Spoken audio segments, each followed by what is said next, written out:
Live का option आया तुम लोग को? लाइव का ऑप्शन आया, मतलब नोटिफिकेशन नहीं आया?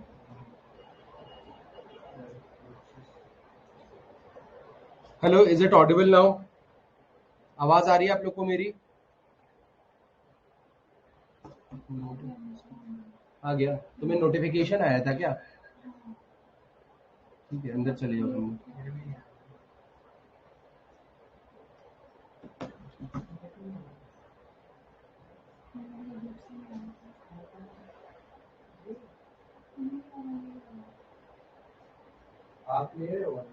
हाँ, ऑनलाइन क्लास में। Is it Audible now? ठीक है, तो थोड़ा 1 घंटे OBS चल रहा है, सब चल रहा है अब। ठीक है, मतलब अब हो जाएगी क्लास। तो आप क्लास में ठीक है, तो अंदर बैठे कर लो भाई।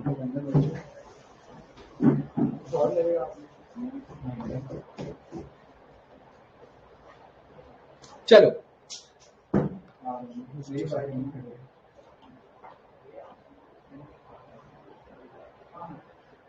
मेरी आवाज आ रही है ना आप लोगों को? तो एक just a second, slides download कर ली जाए, then will be starting with the lecture.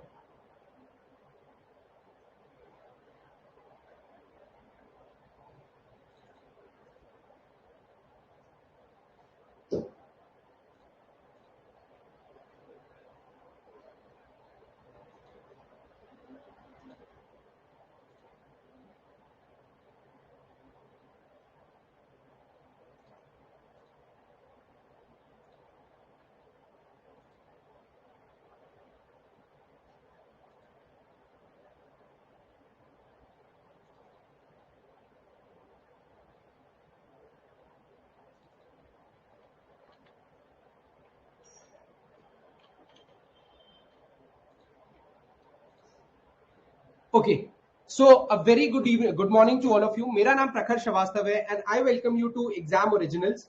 और यहाँ पे आज हम स्टार्ट करने जा रहे हैं एक नया चैप्टर, दैट इज पॉलिटी से रिलेटेड। ठीक है, पॉलिटी ऑफ इंडिया, या फिर हम इंडिया को कैसे चलाते हैं, इंडिया एज अ देश कैसे काम करता है, या इंडिया में क्या क्या चीजें होती हैं जो इसकी स्मूथ फंक्शनिंग को कंट्रीब्यूट करती हैं। Is it clear to all of you? Is it clear to all of you? जल्दी जल्दी रिप्लाई भी करते जाना है भाई।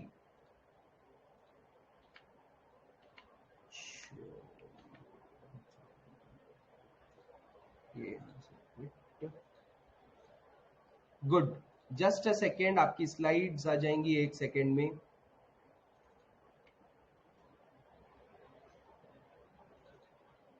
ठीक है, चलिए, तो लेक्चर 1, इंट्रोडक्शन टू पॉलिटी।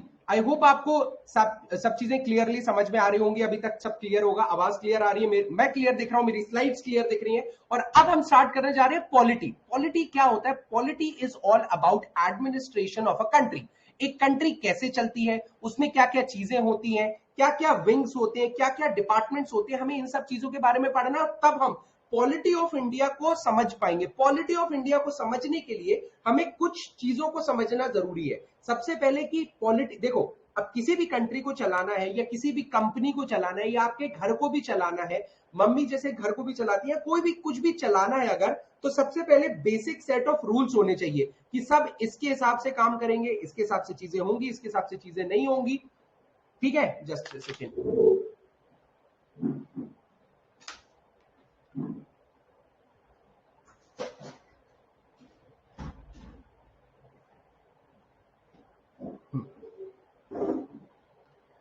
चलो, तो एक बेसिक सेट ऑफ रूल्स होने चाहिए कि नहीं होने चाहिए, आप लोग बताइए।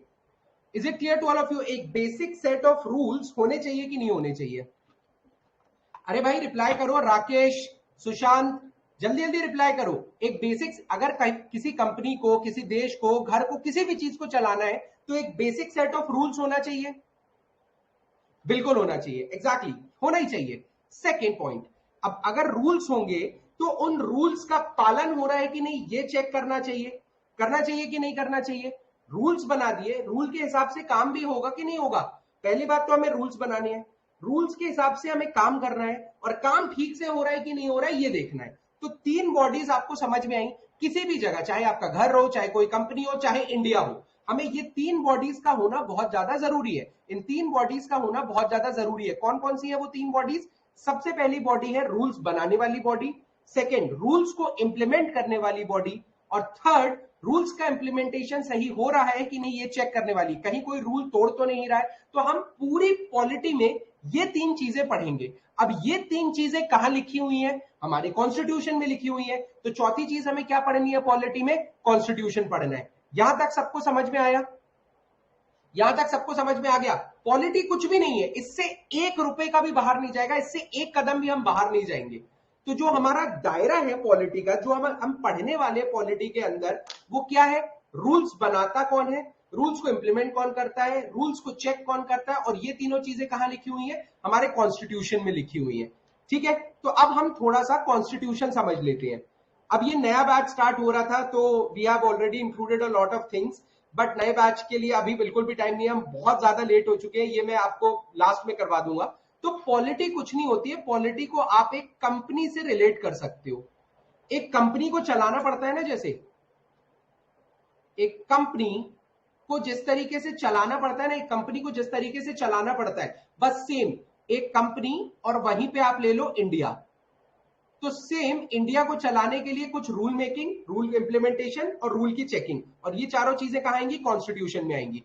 तो अब हम सिलेबस देखते हैं। तो अब हमें ये समझ में आ गया, एक तो हमें कॉन्स्टिट्यूशन के बारे में पढ़ना है भाई, एक तो हमें कॉन्स्टिट्यूशन के बारे में पढ़ना है कि जहां पर ये सारी रूल्स लिखे हुए हैं। पढ़ोगे कि नहीं पढ़ोगे? देखो, अब अगर इंडिया को चलाना सीखना है, एक एडमिनिस्ट्रेटर बनना है, एक सिविल सर्वेंट बनना है, तो आपको रूल्स पता होने की चाहिए कि नहीं चाहिए, कि क्या रूल्स होते हैं, कहां पे क्या लॉ लगेंगे, कौन गलत है कौन सही है, पता होने चाहिए कि नहीं होने चाहिए? तो सबसे पहले आपको रूल्स पढ़ना है, वो रूल्स को पढ़ना है। तो रूल्स को पढ़ने के लिए आप कहां जाओगे? रूल्स को पढ़ने के लिए आप कॉन्स्टिट्यूशन में जाओगे। यहां तक क्लियर है? तो सबसे पहले हमें कॉन्स्टिट्यूशन पढ़ना है। सेकेंड पार्ट आएगा आपका रूल बनाने वाली बॉडीज के बारे में पढ़ना है। तो जो बॉडी रूल बनाती है उसको हम बोलते हैं लेजिस्लेचर, उसको हम बोलते हैं लेजिस्लेचर। जो इंप्लीमेंट करती है इस बनाई हुई बॉडी, इस बनाए हुए रूल्स को, उसको बोलते हैं हम एग्जीक्यूटिव्स। एग्जीक्यूटिव्स, और जो एग्जीक्यूटिव्स और लेजिस्लेचर करते हैं, जो एक रूल बना, एक रूल का इंप्लीमेंटेशन हुआ, फिर रूल की चेकिंग होगी, तो हमें तीसरी चीज पढ़नी है जुडिशियरी। बस, इसके अलावा हमें कुछ भी नहीं पढ़ना है। इसके अलावा हमें एक भी चीज बाहर नहीं पढ़नी है। Is it clear? तो ये चार विंग्स समझ में आ गए। अब मैं आपको थोड़ा सा और डिटेल में बताता हूं कि कॉन्स्टिट्यूशन में आप क्या पढ़ोगे। कॉन्स्टिट्यूशन में आप सबसे पहले ये पढ़, अब देखो कॉन्स्टिट्यूशन है तो कॉन्स्टिट्यूशन के बारे में पढ़ोगे, कॉन्स्टिट्यूशन के बेसिक्स के बारे में पढ़ोगे। सेकंड, इस देश के नागरिक को क्या क्या हक है उनके बारे में पढ़ोगे ना। देखो, कॉन्स्टिट्यूशन कहां से पावर डिराइव करता है, ये याद रखना। एक शब्द बिल्कुल आपके दिमाग में होना चाहिए कि polity is all about words. अगर आपने वर्ड्स पे ध्यान नहीं दिया तो पॉलिटी चेंज हो जाएगी। तो पॉलिटी में हर एक वर्ड का बहुत ज्यादा इंपॉर्टेंट है, आपको ये चीज बिल्कुल दिमाग में बैठा के रखनी है कि polity is all about words, polity is all about words. Is it clear to all of you? अब देखो, सबसे पहले कॉन्स्टिट्यूशन अपनी पावर देश के नागरिक से लेता है। तो constitution derives it's power from the citizens of India, from the citizens of India. ये वर्ड सिटीजंस ऑफ इंडिया याद रखना, कहीं और से पावर नहीं डिराइव करता, पार्लियामेंट ये वो कुछ नहीं। सबसे पहली सब चीजें बताऊंगा मैं, प्रेसिडेंट, पार्लियामेंट, स्टेट लेजिस्लेचर, विधानसभा, लोकसभा, राज्यसभा, सब कुछ क्लियर हो जाएगा। बट अभी बेसिक से एक कदम आगे बढ़ाओ कि जब कॉन्स्टिट्यूशन की बात हो रही है तो कॉन्स्टिट्यूशन, सबसे पहला वर्ड आता है पॉलिटी में कॉन्स्टिट्यूशन। ठीक है भाई, आप सबको पता है कॉन्स्टिट्यूशन। लेकिन कॉन्स्टिट्यूशन में क्या है? कॉन्स्टिट्यूशन एक रूल बुक है जो हमारे कॉन्स्टिट्यूएंट असेंबली द्वारा बनाई गई थी। अब कॉन्स्टिट्यूएंट असेंबली का आप थोड़ा सा फंडा समझो, थोड़ी सी हिस्ट्री जानो। इंडिया ने 1906 में एक डिमांड रखी थी। वो डिमांड क्या थी? कि हमें एडमिनिस्ट्रेशन खुद करना है। भले ही ब्रिटिशर्स राज करेंगे हमारे ऊपर, लेकिन हम अपने देश को खुद चलाएंगे। इस चीज को क्या बोला गया था? क्या कोई बता सकता है इस चीज को क्या बोला गया था? इस चीज को क्या बोला गया था? 1906 के समय में सबसे पहली डिमांड आई थी कि एडमिनिस्ट्रेशन हमारा हम खुद करेंगे। स्वराज नहीं थी। वो स्वराज का पूर्ण स्वराज, चलो स्वराज आपने ठीक है, चलो स्वराज बोल दिया, स्वराज एक लाइटर टर्म है, इसको बोला गया dominion status, dominion status, dominion status बोला गया कि हमें अपना एडमिनिस्ट्रेशन खुद करना है। एडमिनिस्ट्रेशन खुद करना है तो आपको रूल्स भी खुद बनाने पड़ेंगे, आपको रूल्स बनाने हैं। तो तब से डिमांड चालू हुई और 1929 तक ये सेम डिमांड करते रहे हम। क्या ये सेम डिमांड हम करते रहे? क्या डिमांड करते रहे? कि हमें खुद को चलाने दो, हमें खुद का एडमिनिस्ट्रेशन करना है, करते रहे। 1929 में हमने बोला कि भाई ऐसा नहीं कि हमें खुद का एडमिनिस्ट्रेशन करना है, अब हमारे ऊपर आप राज भी नहीं करोगे। तो 1929 में डिमांड आती है पूर्ण स्वराज की, पूर्ण स्वराज की। Is it clear? सो 1929 में बोला कि भाई अंग्रेजों तुम जाओ, लेकिन 1906 में ये डिमांड आ गई थी कि हमें अपने रूल्स खुद बनाने हैं। तो इसके लिए क्या किया जाए? सर कुछ नहीं किया, ब्रिटिशर्स ने कुछ नहीं किया, और अल्टीमेटली कैबिनेट मिशन आता है, कैबिनेट मिशन आता है जो ये बोलता है कि हम एक कॉन्स्टिट्यूएंट असेंबली सेटअप करेंगे जो आपका कॉन्स्टिट्यूशन बनाएगी, जो आपका कॉन्स्टिट्यूशन बनाएगी। अब देखो जितनी रट्टे वाली चीजें हैं, फैक्ट वाली, बी आर अंबेडकर 7 मेंबर थे, ड्राफ्टिंग कमेटी इतने मेंबर थे, 292 मेंबर थे, क्या बोलते हैं कॉन्स्टिट्यूएंट असेंबली में, फिर 389 मेंबर थे, 389 मेंबर से 289 हो गए थे पाकिस्तान के अलग होने के बाद। ये सारी चीजें मैं आपको बता दूंगा, रटाना काम मेरा है, लेकिन अभी मैं रटाने के लिए नहीं बैठा हूं। Right now I am here to explain you the polity part. आप पॉलिटी को जीना सीख जाओगे ना, आप पॉलिटी को फील करना अगर सीख जाओगे, if you really start enjoying polity ना, आपके लिए मिनट का खेल हो जाएगा। ये सारे फैक्ट्स याद रखना, डे वन पे कभी भी फैक्ट रटना मत चालू करो। एक बहुत बहुत सिंपल सी चीज बता रहा हूं, अगर आपको फैक्ट रटना है ना, पहले कंसेप्ट क्लियर कर लो। कंसेप्ट क्लियर कर लोगे ना तो वो फैक्ट इजीली आपके दिमाग में बैठ जाएंगे, वो फैक्ट इजीली आपके दिमाग में बैठ जाएंगे। तो आज का हमारा पूरा एजेंडा, मैं सबसे रिक्वेस्ट करूंगा कि आप में से कोई भी फैक्ट की तरफ नहीं भागेगा कि कॉन्स्टिट्यूशन में कितने मेंबर थे, ये था वो था। मैं कॉन्स्टिट्यूएंट असेंबली पढ़ाते समय सब पढ़ा दूंगा। आज कॉन्स्टिट्यूशन समझने बैठे हम, यहाँ पे पॉलिटी ऑफ इंडिया समझने बैठे। तो ये जो बॉडी थी कॉन्स्टिट्यूएंट असेंबली, इसने बोला कि एक कॉन्स्टिट्यूशन बनाना है।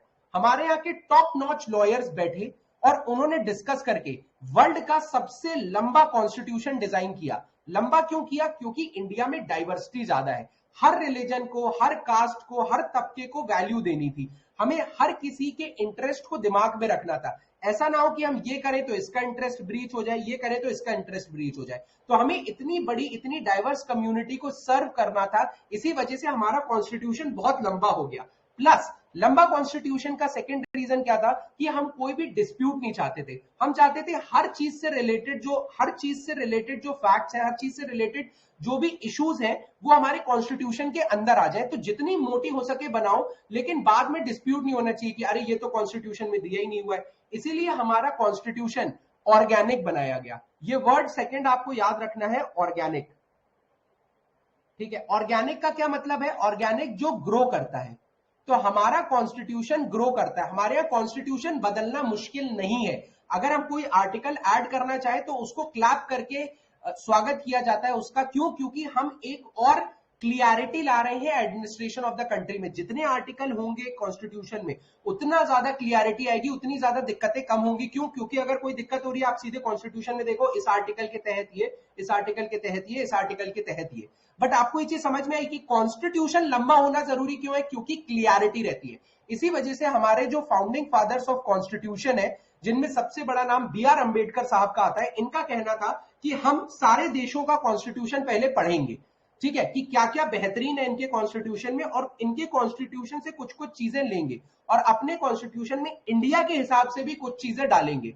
Is it clear? So that is why यहां से हमारा बना कॉन्स्टिट्यूशन। अब ये क्या चीजें ली, क्या चीजें डाली, ये सब हम बाद में पढ़ेंगे। कॉन्स्टिट्यूशन बना। अब कॉन्स्टिट्यूशन के अंदर सबसे पहले ये बोला गया कि कॉन्स्टिट्यूशन अपनी पावर कहां से डिराइव करता है? कॉन्स्टिट्यूशन पावर कहां से डिराइव करता है? जल्दी बताओ, कॉन्स्टिट्यूशन पावर कहां से डिराइव करता है? मुझे सबका आंसर चाहिए।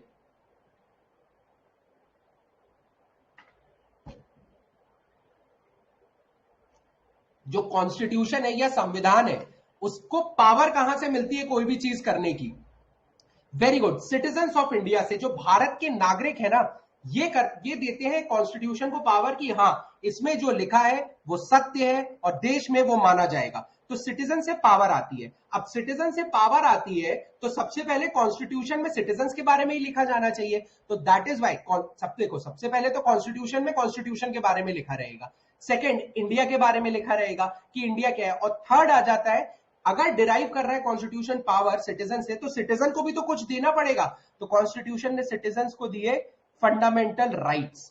फंडामेंटल राइट्स कि आपके पास कुछ फंडामेंटल राइट्स हैं, आप इनका यूज करके इस देश में अच्छे से रह सकते हो, चाहे किसी भी तबके के हो, किसी भी कास्ट के हो, आपको पास फंडामेंटल राइट्स है कि आप इस देश में अपने फुल पोटेंशियल पे जी लोगे। फंडामेंटल राइट्स को फंडामेंटल क्यों बोला जाता है? क्योंकि ये राइट्स फंडामेंटल है आपके जीवन जीने के लिए। अगर किसी को पानी नहीं मिल रहा तो वो अच्छे से परफॉर्म नहीं कर पाएगा, अगर किसी को अच्छी पढ़ाई नहीं मिल रही तो वो अपने फुल पोटेंशियल पे नहीं पहुंच पाएगा। तो अगर आपको अपने फुल पोटेंशियल पे पहुंचना है तो कुछ राइट्स की जरूरत पड़ती है, पड़ेगी कि नहीं पड़ेगी, कुछ सपोर्ट की जरूरत पड़ेगी कि नहीं पड़ेगी। सो दैट इज वाई सबसे बेसिक चीज क्या होती है कि कुछ राइट्स होने चाहिए आपके, कुछ राइट्स होने चाहिए सिटीजन के। अब अगर कुछ राइट्स है सिटीजन के तो सिटीजन की भी देश के प्रति कुछ ड्यूटी बनती है, वो आ जाता है आपका फंडामेंटल ड्यूटीज में, वो आ जाता है आपका फंडामेंटल ड्यूटीज में। आएगा कि नहीं आएगा ये बताओ? वो आएगा फंडामेंटल ड्यूटीज में। अब देखो कुछ राइट्स देश सरकार जो देश है वो सिटीजन्स को देता है, वो फंडामेंटल राइट्स हो गए। कुछ एक्सपेक्टेशन सिटीजन से रखता है देश, तो वो हो गई फंडामेंटल ड्यूटीज। मैं आपको फंडामेंटल ड्यूटीज 2 मिनट में लर्न करा सकता हूं पूरी 11, लेकिन ये सब ट्रिक विक के चक्कर में अभी मत पड़ो। अभी लॉजिक बैठ के माइंड मैप बनाओ। अगर आपने पॉलिटी का माइंड मैप बना लिया ना, मैं आपको बताता हूं होता क्या है।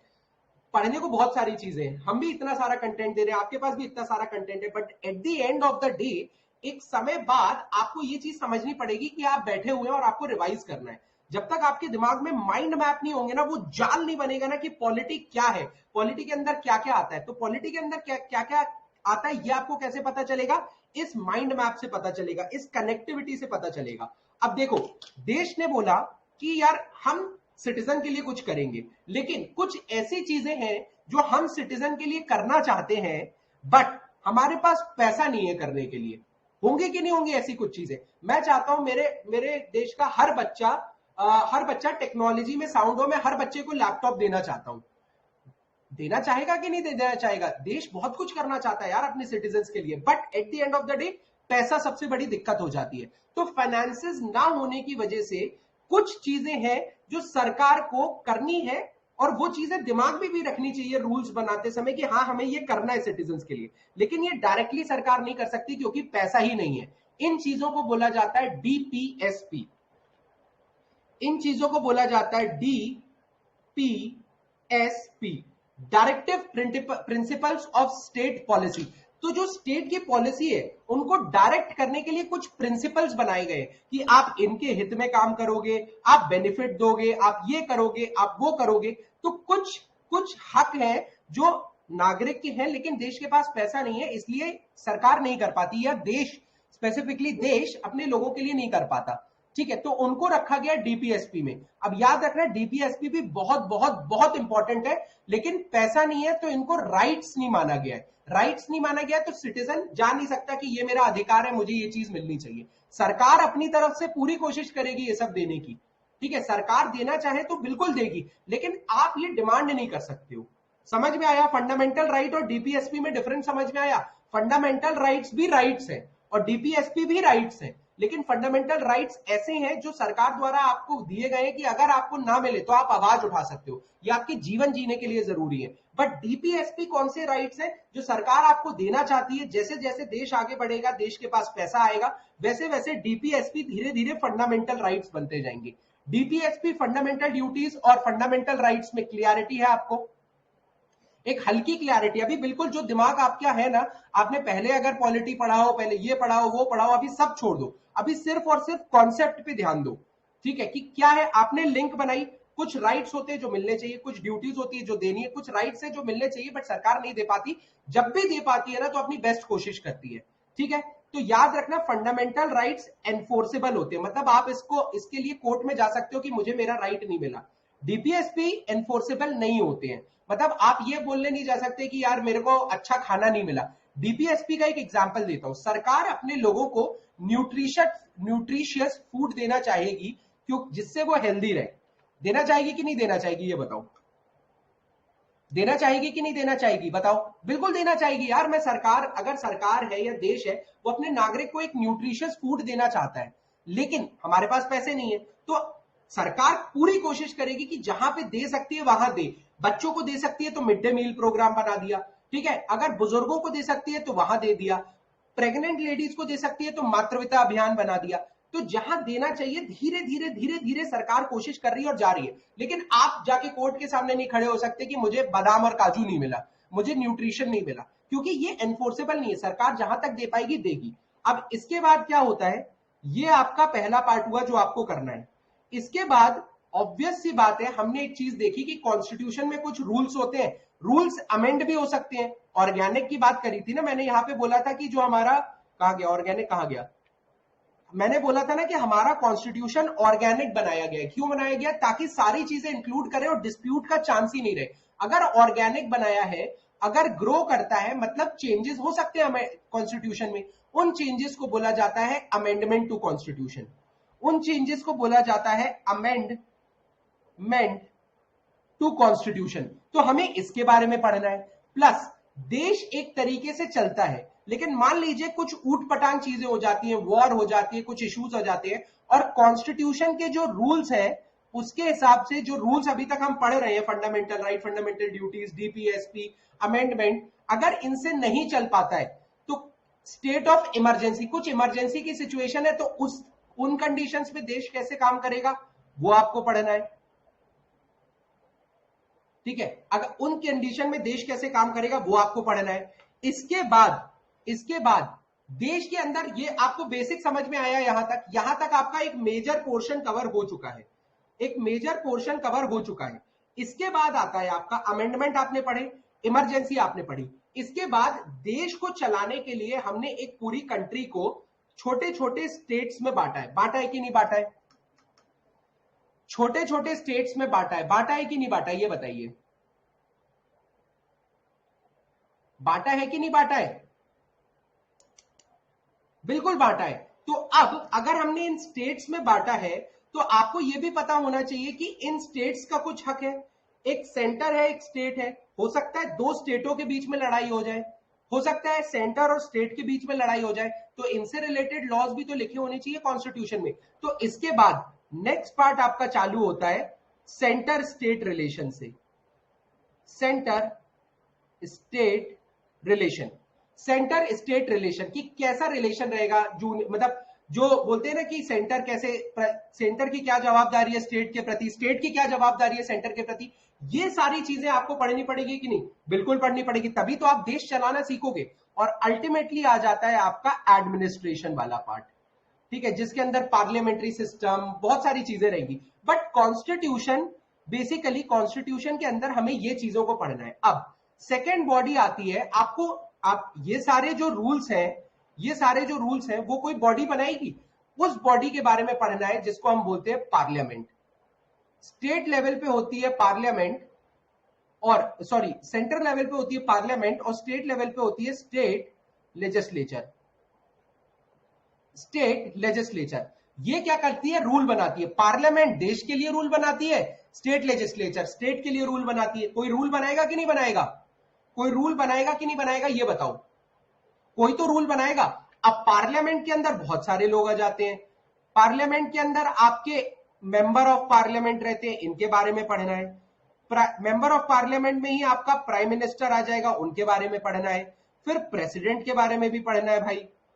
फिर पार्लियामेंट जो है वो लोकसभा और राज्यसभा में डिवाइडेड रहता है, लोकसभा और राज्यसभा के बारे में भी पढ़ना है। Similarly state legislature lower house और अपर हाउस में रहता है, स्टेट लेजिस्लेचर लोअर हाउस और अपर हाउस में रहता है कि नहीं रहता है? रहता है कि नहीं रहता है? बिल्कुल रहता है भाई, बिल्कुल रहता है कि नहीं रहता है? अब जब भाई कुछ रहते कुछ नहीं रहते, मैं इसका भी आपको ट्रिक बता दूंगा कौन कौन से लेजिस्लेचर में अपर लोअर हाउस दोनों है और कौन कौन से स्टेट लेजिस्लेचर में नहीं है। ये सारी चीजें हमें देखनी है, ठीक है। तो अपर हाउस और लोअर हाउस रहता है, ये पढ़ना है। अब भाई जैसे हमने प्राइम मिनिस्टर के बारे में वहां पढ़ा, तो चीफ मिनिस्टर के बारे में स्टेट में पढ़ेंगे, ठीक है। जैसे हमने प्रेसिडेंट के बारे में सेंटर पे पढ़ा, गवर्नर के बारे में हम गवर्नर के बारे में स्टेट लेजिस्लेचर में पढ़ेंगे कि नहीं पढ़ेंगे? पढ़ेंगे कि नहीं पढ़ेंगे? बिल्कुल पढ़ेंगे। इसके बाद आती है आप जिस चीज के लिए तैयारी कर रहे हैं, सबसे ऊपर होते हैं आपके मिनिस्टर्स। अब मिनिस्टर्स के नीचे क्या होते हैं? मिनिस्टर्स के नीचे एक होगा सेक्रेटरी, होता है ना, जैसे होम मिनिस्ट्री, फाइनेंस मिनिस्ट्री, कोई भी हो तो एक सेक्रेटरी होगा कि नहीं होगा? ये बताओ। मिनिस्टर को कोई चीज, मिनिस्टर तो आते जाते रहते हैं ये, लेकिन सेक्रेटरी उस डिपार्टमेंट में ग्रो करता है, फाइनेंस में इधर उधर ग्रो करता है। तो सेक्रेटरी इज एग्जीक्यूटिव बॉडी का सबसे बेहतरीन बंदा। उसका रीजन मैं बना रहा हूं कि मिनिस्टर जो रहते हैं ना, ध्यान से देखना, अब यहां पर आपको एक इंडियन पॉलिटी चालू हो गई है, ध्यान से देखना। यहां पर पार्लियामेंट से निकल के ही मिनिस्टर आते हैं, यहां पे पार्लियामेंट से निकल के मिनिस्टर बने। अब मिनिस्टर के नीचे एक सेक्रेटरी रहेगा, सेक्रेटरी के नीचे कुछ आईएएस ऑफिसर रहेंगे, उनके नीचे कुछ स्टेट पीसीएस ऑफिसर रहेंगे, इनके नीचे तहसीलदार और ये और वो, मतलब बहुत सारी ग्रेड अब ग्रेड 2 में आ जाओ आप, ग्रेड 2 की पोस्ट रहेंगी, फिर ग्रेड 2 के बाद ग्रेड 3 की पोस्ट रहेंगी, फिर ग्रेड 4 की पोस्ट रहेंगी, ठीक है। उसके बाद और मेंबर्स, ये सारे मेंबर्स, इनफैक्ट जो कि चपरासी भी है एक डिपार्टमेंट में, ये सारे लोग एग्जीक्यूटिव्स हैं। अब जैसे मान लीजिए कि इसके बाद जैसे कोई मिनिस्टर है, जैसे होम मिनिस्ट्री है, तो होम मिनिस्ट्री के अंदर आईएएस पीसीएस से आपके डीएसपीज रहेंगे, डिप्यूटी सुपरिटेंडेंट ऑफ पुलिस वालों के अंदर अब पुलिस वालों की अलग लाइन बन जाएगी। तो कोई भी एग्जीक्यूटिव इस कंट्री में है वो किसी ना किसी मिनिस्ट्री के अंदर आता है, ये याद रखिएगा। यूजुअली कोई भी एग्जीक्यूटिव है इस कंट्री में, जो देखो ये रूल्स है, ये रूल बनाने वाली बॉडी है, ये रूल को इंप्लीमेंट कराने वाली बॉडी है। जो रूल पार्लियामेंट ने बनाए हैं वो रूल को जमीन पे लाना, जैसे कोई स्कीम बनाई पार्लियामेंट ने, तो उसको जमीन पे कौन लाएगा? आईएएस पीसीएस ऑफिसर्स ही तो लाएंगे, एसएससी सीजीएल, ठीक है, आपके एमपी एसआई, जो भी सरकारी लोग हैं यही तो लेके आएंगे। तो जो भी सरकारी एग्जाम्स होते हैं ना, वो एग्जीक्यूटिव्स के लिए होते हैं। और ये सवाल बहुत बड़ा कई बार उठ चुका है कि एग्जीक्यूटिव सरकारी एग्जाम से आते हैं तो लेजिस्लेचर में क्यों नहीं होता सरकारी एग्जाम, सरकारी एग्जाम से लेजिस्लेचर में क्यों नहीं जाते हैं? ये आपका सवाल है और ये लास्ट में हम डिस्कस कर लेंगे। बट आपको ये चीज समझ में आई तो आपको एग्जीक्यूटिव्स में भी पूरा किन किन के बारे में पढ़ना है। तो आप एग्जीक्यूटिव्स में आप क्या पढ़ेंगे? आपको समझ में आ गया? एग्जीक्यूटिव्स में बॉडीज होती है, मिनिस्ट्रीज होती है, समझ में आया कि नहीं आया? तो एग्जीक्यूटिव्स में आपको किसके बारे में पढ़ना है? एग्जीक्यूटिव्स में आपको किसके बारे में पढ़ना है? तो एग्जीक्यूटिव्स में सबसे पहला आता है आपको काउंसिल ऑफ मिनिस्टर्स के बारे में पढ़ना है। जो मिनिस्टर्स जी थे ना सबसे ऊपर, जिसके नीचे पूरी मिनिस्ट्री होती है, एक मिनिस्ट्री के अंदर ही तो सारे एग्जीक्यूटिव्स होते हैं, एक मिनिस्ट्री के अंदर ही तो सारे एग्जीक्यूटिव्स होते हैं कि नहीं होते हैं? ये बताइए, एक मिनिस्ट्री के अंदर सारे एग्जीक्यूटिव्स होते हैं कि नहीं होते हैं?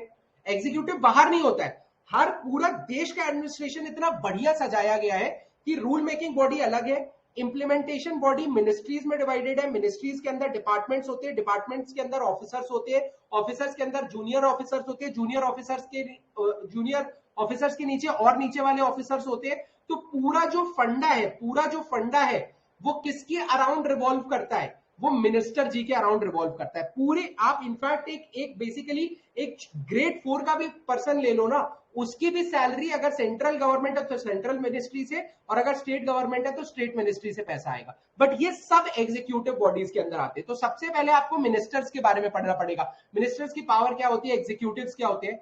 सेकेंड, आपको ब्यूरोक्रेसी के बारे में पढ़ना पड़ेगा। कि कैसे ये ब्यूरोक्रेट्स काम करते हैं। थर्ड, आपको देखो, अब ये ब्यूरोक्रेट्स बॉडीज में काम करते हैं ना, तो आपको कुछ बॉडीज, अब देखो कॉन्स्टिट्यूशन के अंदर कुछ बॉडीज दी हुई है, तो आपको कॉन्स्टिट्यूशनल बॉडीज और नॉन कॉन्स्टिट्यूशनल बॉडीज, इनके बारे में भी पढ़ना पड़ेगा। ये चीज समझ में आई? कि नहीं आई? तो आपको एग्जीक्यूटिव्स में इन लोगों के बारे में पढ़ना है धीरे धीरे, ठीक है, इन लोगों के बारे में पढ़ना है। अब काउंसिल ऑफ मिनिस्टर्स में प्रेसिडेंट सब आ जाएगा, वो सब अभी छोड़ दो। सेंटर स्टेट अलग होगा, एग्जीक्यूटिव्स हो गया, और अल्टीमेटली आपको सुप्रीम कोर्ट के बारे में पढ़ना है, हाई कोर्ट के बारे में पढ़ना है, डिस्ट्रिक्ट कोर्ट के बारे में पढ़ना है, और लोअर कोर्ट्स के बारे में पढ़ना है। लोअर कोर्ट्स के साथ साथ आपको कुछ एक्स्ट्रा कोर्ट्स होते हैं, जैसे फैमिली कोर्ट हो गया, या चाइल्ड कोर्ट हो गया, या फिर एनवायरमेंट कोर्ट हो गया, इन सब के बारे में भी पढ़ना है और इसी के साथ साथ ट्रिब्यूनल्स के बारे में भी पढ़ना है। ट्रिब्यूनल्स क्या होते हैं? छोटे कोर्ट्स होते हैं। ये पूरा आपका पॉलिटी का सिलेबस है। किसी को इस पॉलिटी के सिलेबस में कोई दिक्कत है? पॉलिटी क्या होती है आपको समझ में आया? देश कैसे चलता है, देश कैसे चलेगा? रूल बना के, रूल को इंप्लीमेंट करके, रूल का वेरिफिकेशन करके। रूल कहां बनाया जाता है? Legislature, implementation executive, verification judiciary, और इन सबको कहां रखा गया है? कॉन्स्टिट्यूशन में। तो एक बार कॉन्स्टिट्यूशन पढ़ना है पूरा, ठीक है? कॉन्स्टिट्यूशन को पीएससी के नजरिए से पढ़ना है। कॉन्स्टिट्यूशन के अंदर ही हम लेजिस्लेचर, एग्जीक्यूटिव, जुडिशरी के बारे में पढ़ेंगे। इसके अलावा कुछ भी नहीं करना है आपको, कुछ भी नहीं करना है। Is it clear? इसी के अंदर आपका बेसिकली वोटिंग भी आ जाएगा, इसी के अंदर आपका इलेक्शंस भी आ जाएगा, पॉलिटिक्स भी आ जाएगा, सब कुछ आ जाएगा। क्या यहां तक क्लियर हुआ सबको? तो ये सिलेबस है आपका, ठीक है? ये हिस्ट्री का पार्ट है। कॉन्स्टिट्यूएंट असेंबली यानी कॉन्स्टिट्यूशन कैसे बना, कब बना, basics of constitution. Union, executive, president, parliament के बारे में हमें कहां पढ़ना है वो भी पता है। Fundamental rights, duties and DPSP के बारे में कहां पढ़ना है वो भी पता है। कॉन्स्टिट्यूशनल अमेंडमेंट कहां आएगा वो भी पता है। सुप्रीम कोर्ट, जुडिशियल सिस्टम कहां आएगा वो भी पता है। क्या ये सिलेबस सबको क्लियर हो गया? अब हम आगे बढ़ते हैं, वैसे ही बहुत लेट हो चुके हैं, तो हम कॉन्स्टिट्यूशन ऑफ इंडिया से बढ़ते हैं। तो सबसे पहली चीज, आपको पूरा लेक्चर कंसेप्चुअल होगा, कुछ भी नहीं रटाऊंगा मैं आज, ठीक है? तो थोड़ा सा पेशेंस रखना कि सर ये याद नहीं हुआ, वो याद नहीं हुआ, इतना याद कैसे करेंगे? मैं सब याद करा दूंगा, हर चीज की ट्रिक होती है, लेकिन पहले कंसेप्ट समझो। तो सबसे पहली चीज, कॉन्स्टिट्यूशन ऑफ इंडिया में 470 आर्टिकल्स को 25 पार्ट्स में डिवाइड किया गया है।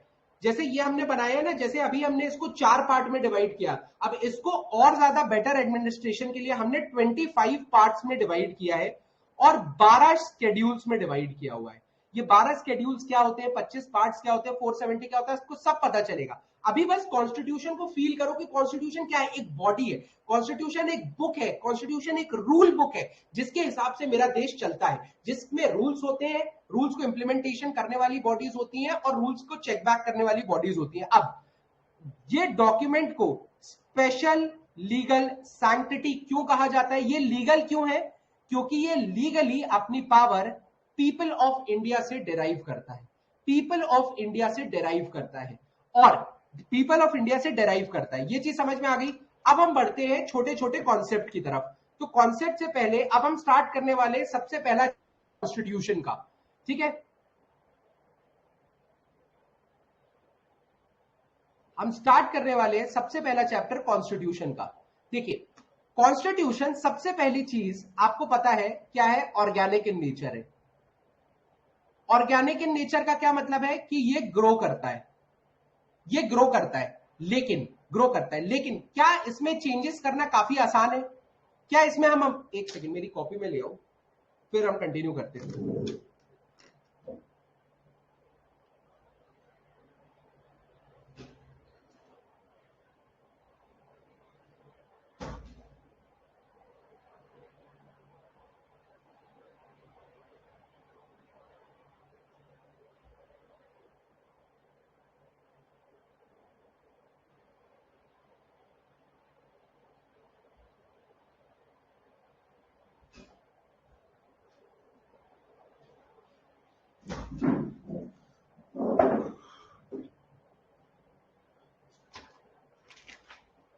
ठीक है, अब बात आती है, देखो बहुत ध्यान से समझना, अब कुछ वर्ड्स आएंगे और वर्ड्स इतने जरूरी होते हैं पॉलिटी में कि एक वर्ड से ना 14 साल की सजा हो जाती है। आपने वो देखा ही होगा सऊदी अरेबिया में क्या केस चल रहा है अभी।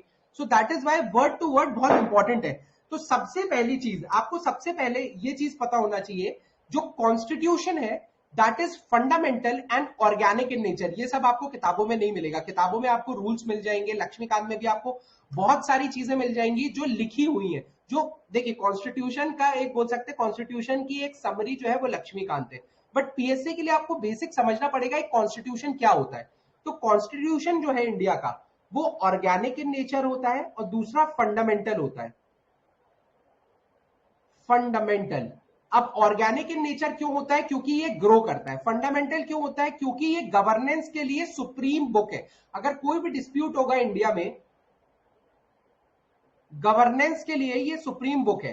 तो कोई भी डिस्प्यूट होगा इंडिया में तो हम किसके पास जाएंगे? कॉन्स्टिट्यूशन में क्या लिखा है। In fact supreme court, high court भी कॉन्स्टिट्यूशन के आर्टिकल्स के मदद से ही चलते हैं। सो दैट इज वाई जो सबसे पहली चीज हो जाती है वो ये होती है कि it is organic and fundamental in nature. ठीक है, तो सबसे पहले लिखो it is fundamental and organic law of nation. बिल्कुल मैं बता रहा हूं, जो वर्ड्स मैं बोल रहा हूं ना वो लिखना चालू कर दो। It is fundamental and organic law of nation. It is fundamental and organic law of nation. Is it clear? that establish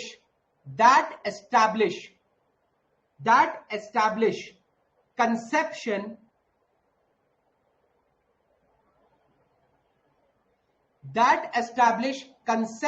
अभी लिख लो, मैं बाद में बता दूंगा, नीचे थोड़ी सी स्पेस छोड़ना, मैं बाद में लिखा दूंगा। Conception, character and organisation of the government. तो कभी अगर मेंस में लिखने के लिए भी आए ना कि कॉन्स्टिट्यूशन क्या होता है, तो ये 5 शब्द आपको याद रखने हैं और ये 5 शब्द ही आपको डिफरेंस क्रिएट करेंगे। ये डेफिनेशन आपको लक्ष्मीकांत में नहीं मिलेगी। तो कॉन्स्टिट्यूशन क्या होता है? It is fundamental and organic law of nation that establishes conception, character and organisation of government. Organic का मतलब ग्रो, फंडामेंटल मतलब गवर्नेंस। अब कंसेप्शन का क्या मतलब होता है? कंसेप्शन मतलब कैसे सरकार बनेगी, तो हाउ गवर्नमेंट इज फॉर्म्ड, ये इसमें बताया गया है। कैरेक्टर मतलब नेचर ऑफ इंडियन स्टेट्स बताया गया है।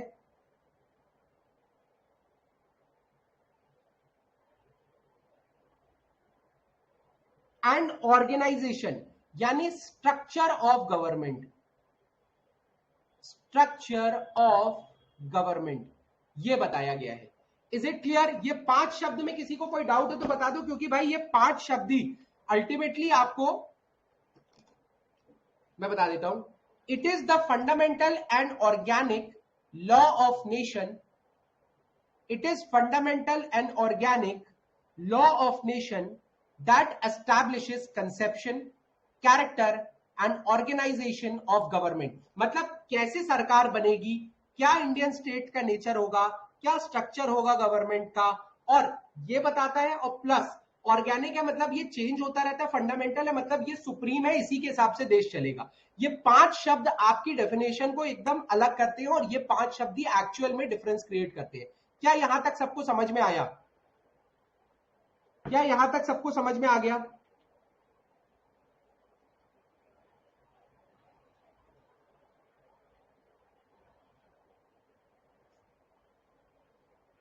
ठीक है, अब इसके बाद जो नेक्स्ट कॉन्सेप्ट आता है वो आता है आपका कॉन्स्टिट्यूशनलिज्म का। अब कॉन्स्टिट्यूशन पढ़ने के पहले आपको कॉन्स्टिट्यूशनलिज्म पता होना चाहिए। क्या कोई बता सकता है कॉन्सेप्ट ऑफ कॉन्स्टिट्यूशनलिज्म क्या होता है? ये बहुत जरूरी चीज है, क्योंकि आपको देखो कॉन्स्टिट्यूशनलिज्म का मतलब क्या होता है कि कॉन्स्टिट्यूशन की कितनी इज्जत है, कॉन्स्टिट्यूशन की कितनी इज्जत है, मतलब कि जो कॉन्स्टिट्यूशन है उसके हिसाब से लोग कितना चलते हैं। जैसे मैं बोलूं नॉर्थ कोरिया, तो नॉर्थ कोरिया में उनके लीडर के हिसाब से लोग चलते हैं। कॉन्स्टिट्यूशन से उनको मतलब ही नहीं है कि क्या रूल्स है, उनको मतलब ही नहीं है। तो जितना 0 से 1 की स्केल में,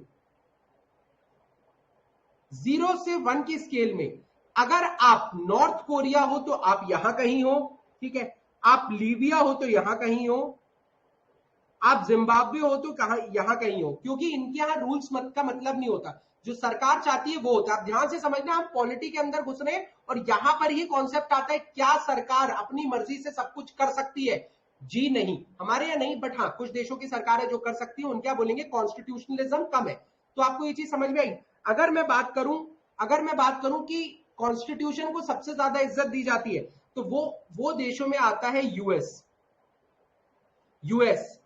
इंडिया, ठीक है, यूके। ये कुछ देश है जिनको स्केल में हम 1 पे रखेंगे, और ये असली में स्केल होती है 0 से 1 तक की।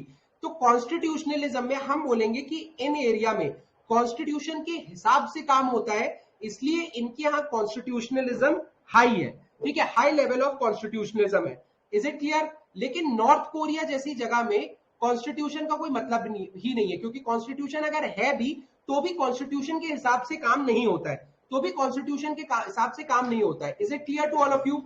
Is it clear to all of you? तो दैट इज वाई कॉन्स्टिट्यूशनलिज्म की डेफिनेशन लिखना चालू करो। यूजुअली ये डेफिनेशन आपको लिखी हुई मिल जाएंगी, बट अभी हमारे, जैसा कि मैंने बताया था, हमारे डिजाइनर भैया की शादी चल रही है, तो उस वजह से वो कुछ भी डिजाइन नहीं कर रहे, खाली स्लाइड छोड़ देते हैं, अब ये मुझे बनानी पड़ रही है।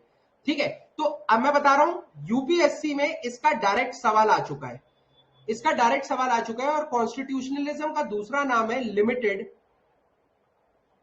गवर्नमेंट। लिमिटेड गवर्नमेंट का क्या कॉन्सेप्ट है, आप ये समझिए कि गवर्नमेंट के ऊपर कितनी लिमिट लगाई गई है। जैसे मैं बोलूंगा, ये जो गवर्नमेंट्स है इनमें काफी ज्यादा लिमिट्स लगाई हुई है, तो ये लिमिटेड गवर्नमेंट है।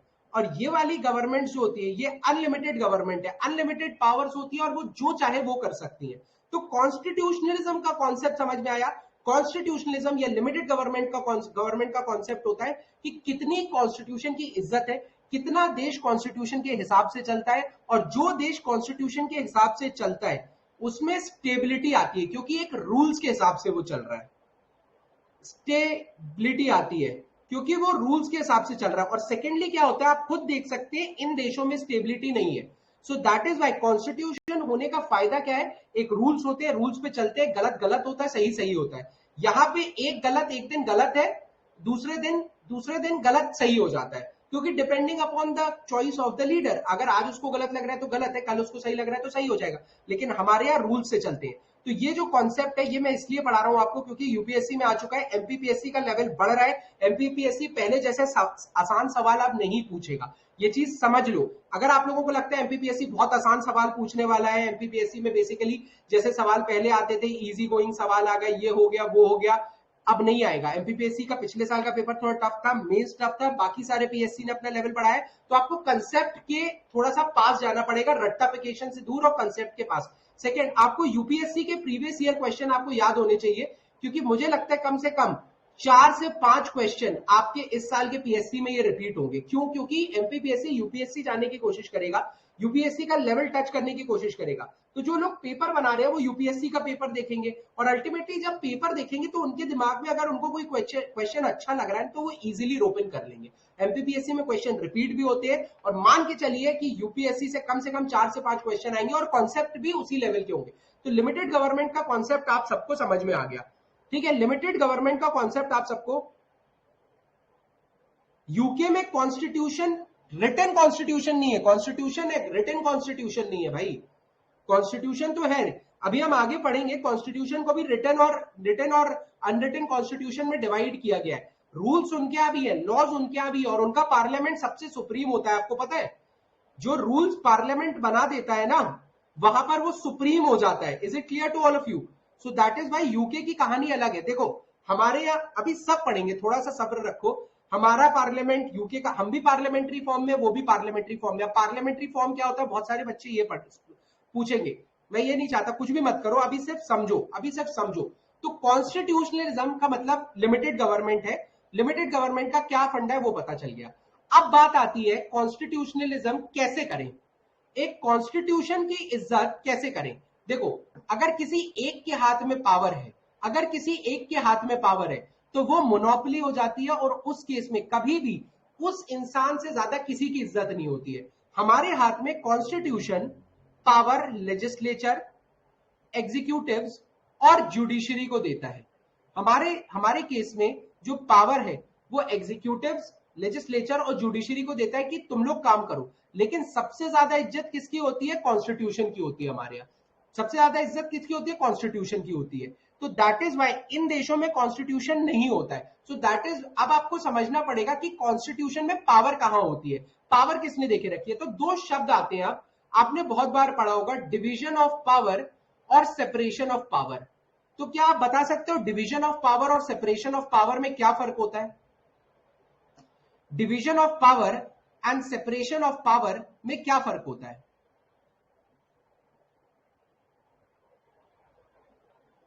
आप खुद सोच के बताइए, डिवीजन ऑफ पावर और सेपरेशन ऑफ पावर में क्या फर्क होता है? देखिए, डिवीजन ऑफ पावर जो है वो सेंटर और स्टेट के बीच में होता है, कि कुछ पावर सेंटर के पास है देश चलाने की, कुछ पावर स्टेट के पास है देश चलाने की।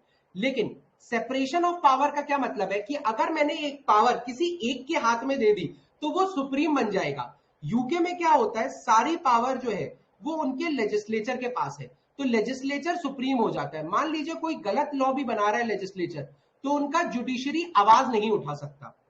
अगर कोई लेजिस्लेचर गलत भी कर रहा है, अगर कोई लेजिस्लेचर गलत भी कर रहा है तो उनका, अगर कोई लेजिस्लेचर गलत भी कर रहा है तो उनका जुडिशरी आवाज नहीं उठा सकता कि ये लॉ गलत है। हमारे यहां हम ये नहीं चाहते थे, तो हमने कॉन्सेप्ट लाया चेक्स एंड बैलेंसेस का। ये वर्ड याद रखना, चेक्स एंड बैलेंसेस। हमने कॉन्सेप्ट लाया चेक्स एंड बैलेंसेस का। अब ये चेक्स एंड बैलेंसेस का कॉन्सेप्ट क्या बोलता है? थोड़ी सी पावर लेजिस्लेचर के हाथ में है, थोड़ी सी पावर एग्जीक्यूटिव्स के हाथ में है, और थोड़ी सी पावर जुडिशरी के हाथ में है। ठीक है, अगर लेजिस्लेचर गलत लॉ बना रहा है तो जुडिशरी आवाज उठा के उस लॉ को कैंसिल कर सकता है। अगर जुडिशरी का कोई डिसीजन गलत है तो लेजिस्लेचर उसके ऊपर लॉ बना सकता है। अगर लेजिस्लेचर को लगता है कि एग्जीक्यूटिव्स गलत कर रहे हैं तो लेजिस्लेचर एग्जीक्यूटिव्स के लिए कोई लॉ बना सकता है, और एग्जीक्यूटिव्स को लगता है कि लेजिस्लेचर गलत है तो एग्जीक्यूटिव जुडिशरी में कंप्लेंट फाइल कर सकते हैं। तो ये जो ये सारी तीनों बॉडीज होती हैं, ये बॉडीज सुप्रीम नहीं है, क्योंकि एक किसी की पावर सबसे ज्यादा नहीं होती। ये तीनों आपस में एक दूसरे पे ब्लेम भी कर सकते हैं, आपस में एक दूसरे को इशू भी क्रिएट कर सकते हैं। Is it clear? तो सेपरेशन ऑफ पावर में हमने कॉन्स्टिट्यूशन पढ़ा, कॉन्स्टिट्यूशनलिज्म पढ़ा, लिमिटेड गवर्नमेंट पढ़ी, और अब हमने सिंपल सी बात ये पढ़ी क्या, कि कैसे कॉन्स्टिट्यूशन ने अलग अलग पार्ट में पावर को डिवाइड किया हुआ है, कैसे कॉन्स्टिट्यूशन ने अलग अलग पार्ट में पावर्स को डिवाइड किया हुआ है। अब हमें पूरा कॉन्स्टिट्यूशन पढ़ते समय थोड़ा सा कॉन्स्टिट्यूशन के आर्टिकल्स पढ़ने हैं, थोड़ा लेजिस्लेचर पढ़ना है, थोड़ा एग्जीक्यूटिव पढ़ना है, थोड़ा जुडिशरी पढ़ना है। ठीक है, तो आपको डिवीजन ऑफ पावर और सेपरेशन ऑफ पावर में अगर फर्क समझ में आ गया तो हम थोड़ा आगे बढ़ते हैं और अब कोर कॉन्सेप्ट, पहले कोर कॉन्सेप्ट की तरफ मूव करते हैं, पहले कोर कॉन्सेप्ट की तरफ मूव करते हैं।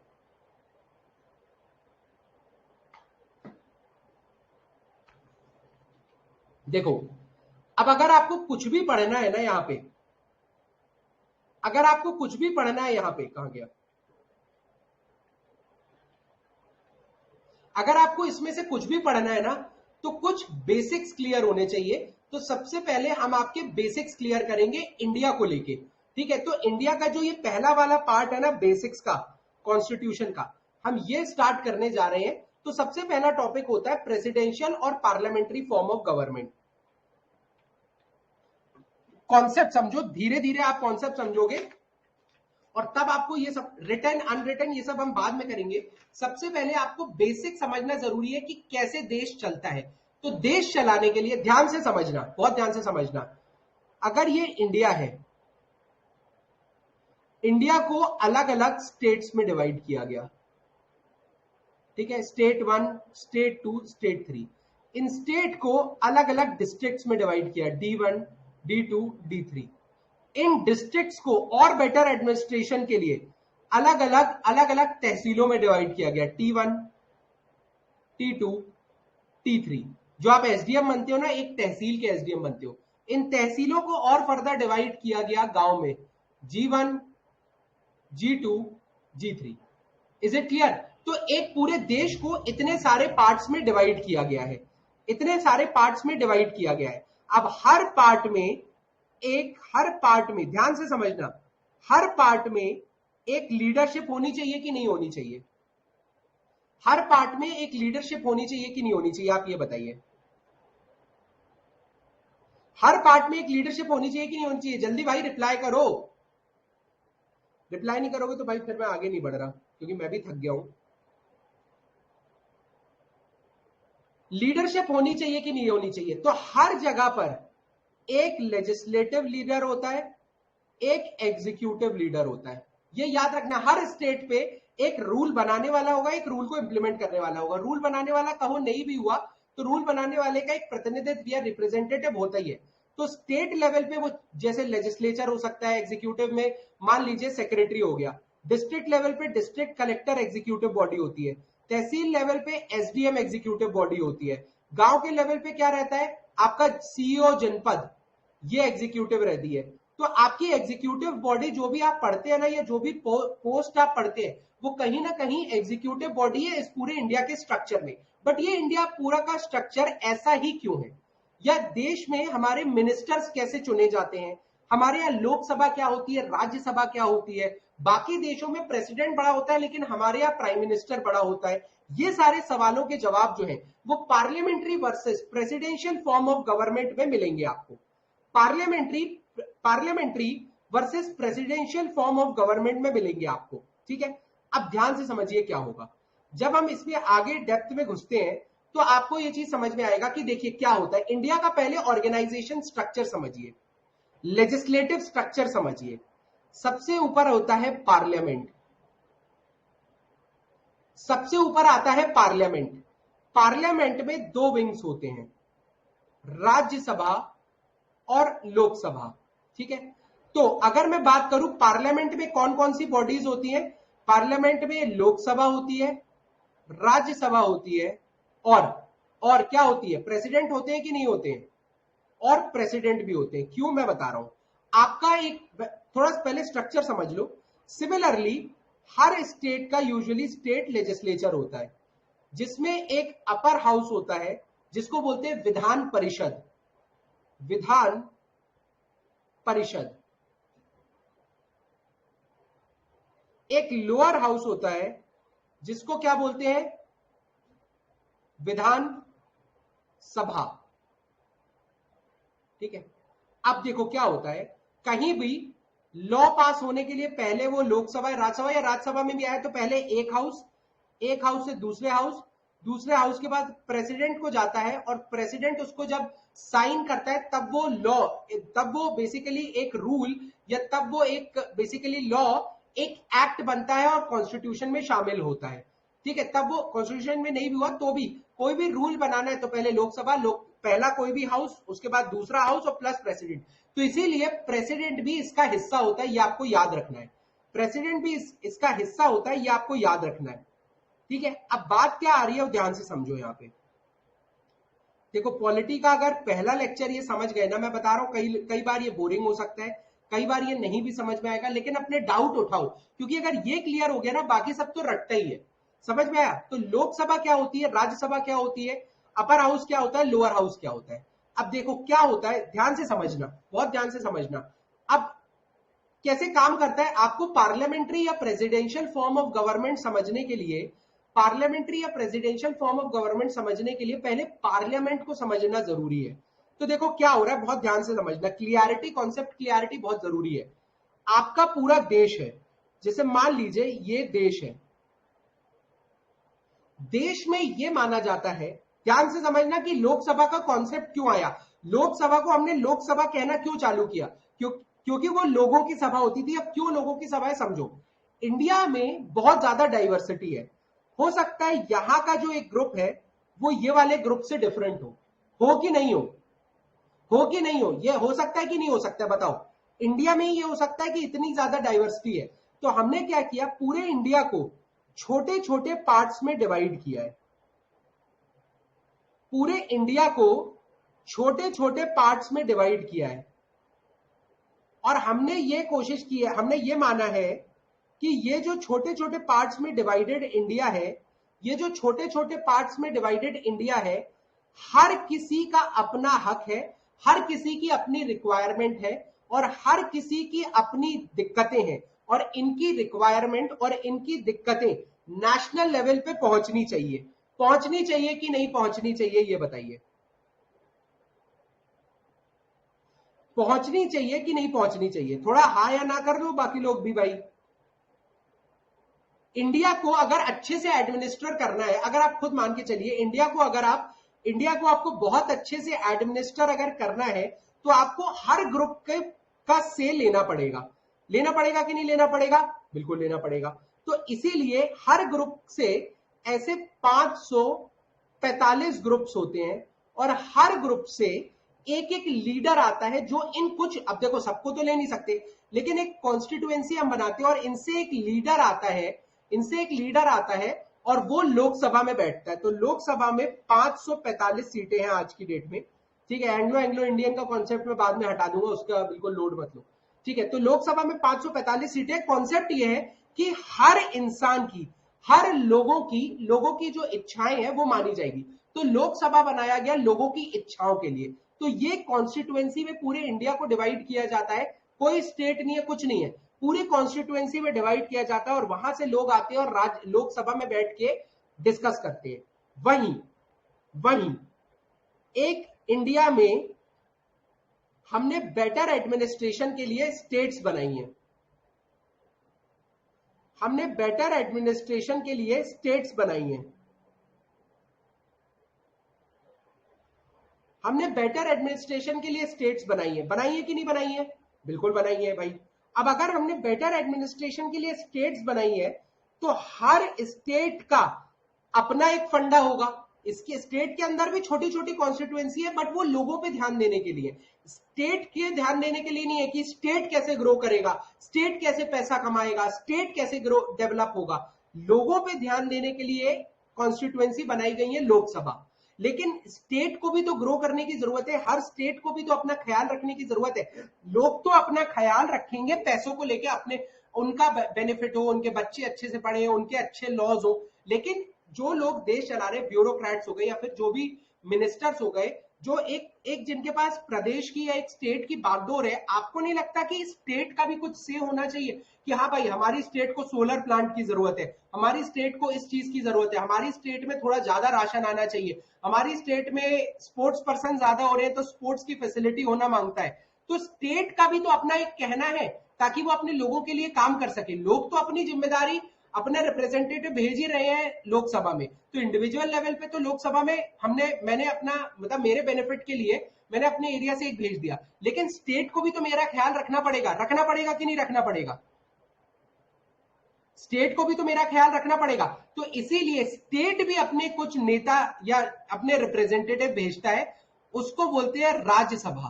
तो याद रखना, ये इस बॉडी को बोला जाता है representative of states, representative of states. समझ में आया? और ये क्या होते हैं? Representatives of people.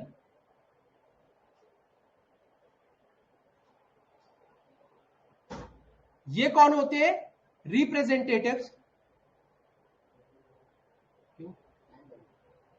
क्यों जाने चले जाओ भाई, चलेगा आधे पौने घंटे और चलेगा, ठीक है। ये होते हैं रिप्रेजेंटेटिव ऑफ पीपल। तो बेसिकली लोकसभा और राज्यसभा में आपको फर्क समझ में आया।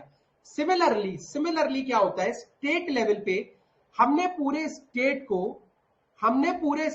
को अलग अलग विधानसभाओं में बांट के रखा है, ताकि स्टेट के लेवल पे भी जो स्टेट लेजिस्लेचर लॉ बना रहा है उसमें भी तो हर छोटे छोटे डिपार्टमेंट का से होना चाहिए। हर छोटे छोटे डिपार्टमेंट का, मैं बता तो रहा हूं, स्टेट लोकसभा को अटेंड कौन करता है वो सब पता चलेगा, अभी थोड़ा सा ध्यान रखो। सबसे पहले स्टेट लेजिस्लेचर या स्टेट में भी अगर लॉ बन रहे हैं, तो स्टेट में लॉ बनाने वाले लोग इन एरिया से आने चाहिए कि नहीं? स्टेट में भी लॉ बनाने वाले लोग इन एरिया से आने चाहिए, ताकि इन एरिया का जो इंटरेस्ट है उसको दिमाग में रखा जाए, क्योंकि इस एरिया का बंदा जो रिप्रेजेंटेटिव आ रहा है वो इस एरिया का ख्याल रखेगा, ये वाला इस एरिया का रखेगा। सिमिलरली लोकसभा में ये लोग जो यहां से चुन के आते हैं ना, हर कॉन्स्टिट्यूएंसी से, ये लोग लोकसभा में बैठते हैं। जो लोकसभा में इन कॉन्स्टिट्यूएंसी से लोग चुन के आते हैं ना, वो बैठे जाते हैं। Is it clear to all of you? ये चीज समझ में आई आपको कि लोकसभा में इन स्टेट से जो लोग आते हैं, इन कॉन्स्टिट्यूएंसी से जो लोग आते हैं वो बैठते हैं। क्यों? क्योंकि वो लोगों का इंटरेस्ट लेके आ रहे हैं। ठीक है, रिप्रेजेंटेटिव जैसे मान लीजिए कि 10 लोगों का नेता बनके एक जन आ रहा है कि यार मैं इन लोगों के लिए काम करना चाहता हूं, हमारे यहाँ पर नल नहीं है, पानी नहीं है, ये नहीं है, वो नहीं है। तो ये छोटे एरिया से आते हैं, छोटे एरिया का ध्यान रखना होता है, तो ये अपनी बातें रख पाते हैं उस एरिया को डेवलपमेंट को लेके। सिमिलरली स्टेट के डेवलपमेंट को लेके जिनको बात रखनी होती है वो यूजुअली राज्यसभा में होते हैं। जब हम स्टेट लेवल पे आते हैं तो स्टेट लेजिस्लेचर में भी लॉ बनाया जाता है स्टेट से रिलेटेड, पार्लियामेंट में लॉ बनाया जाता है सेंटर से रिलेटेड। अब क्या हो रहा है, स्टेट लेजिस्लेचर में जब लॉ बनाया जा रहा है सेंटर से रिलेटेड, मैं बता रहा हूं ये टफ टॉपिक है बहुत। अगर आपने ये पहले कभी पॉलिटी नहीं पढ़ा है ना, तो कॉन्सेप्चुअल क्लियरिटी बहुत ज्यादा जरूरी है। भले ही 2 घंटे 3 घंटे लग जाए, बट ये कॉन्सेप्ट क्लियर कर लो, क्योंकि बाकी सब आसान हो जाएगा।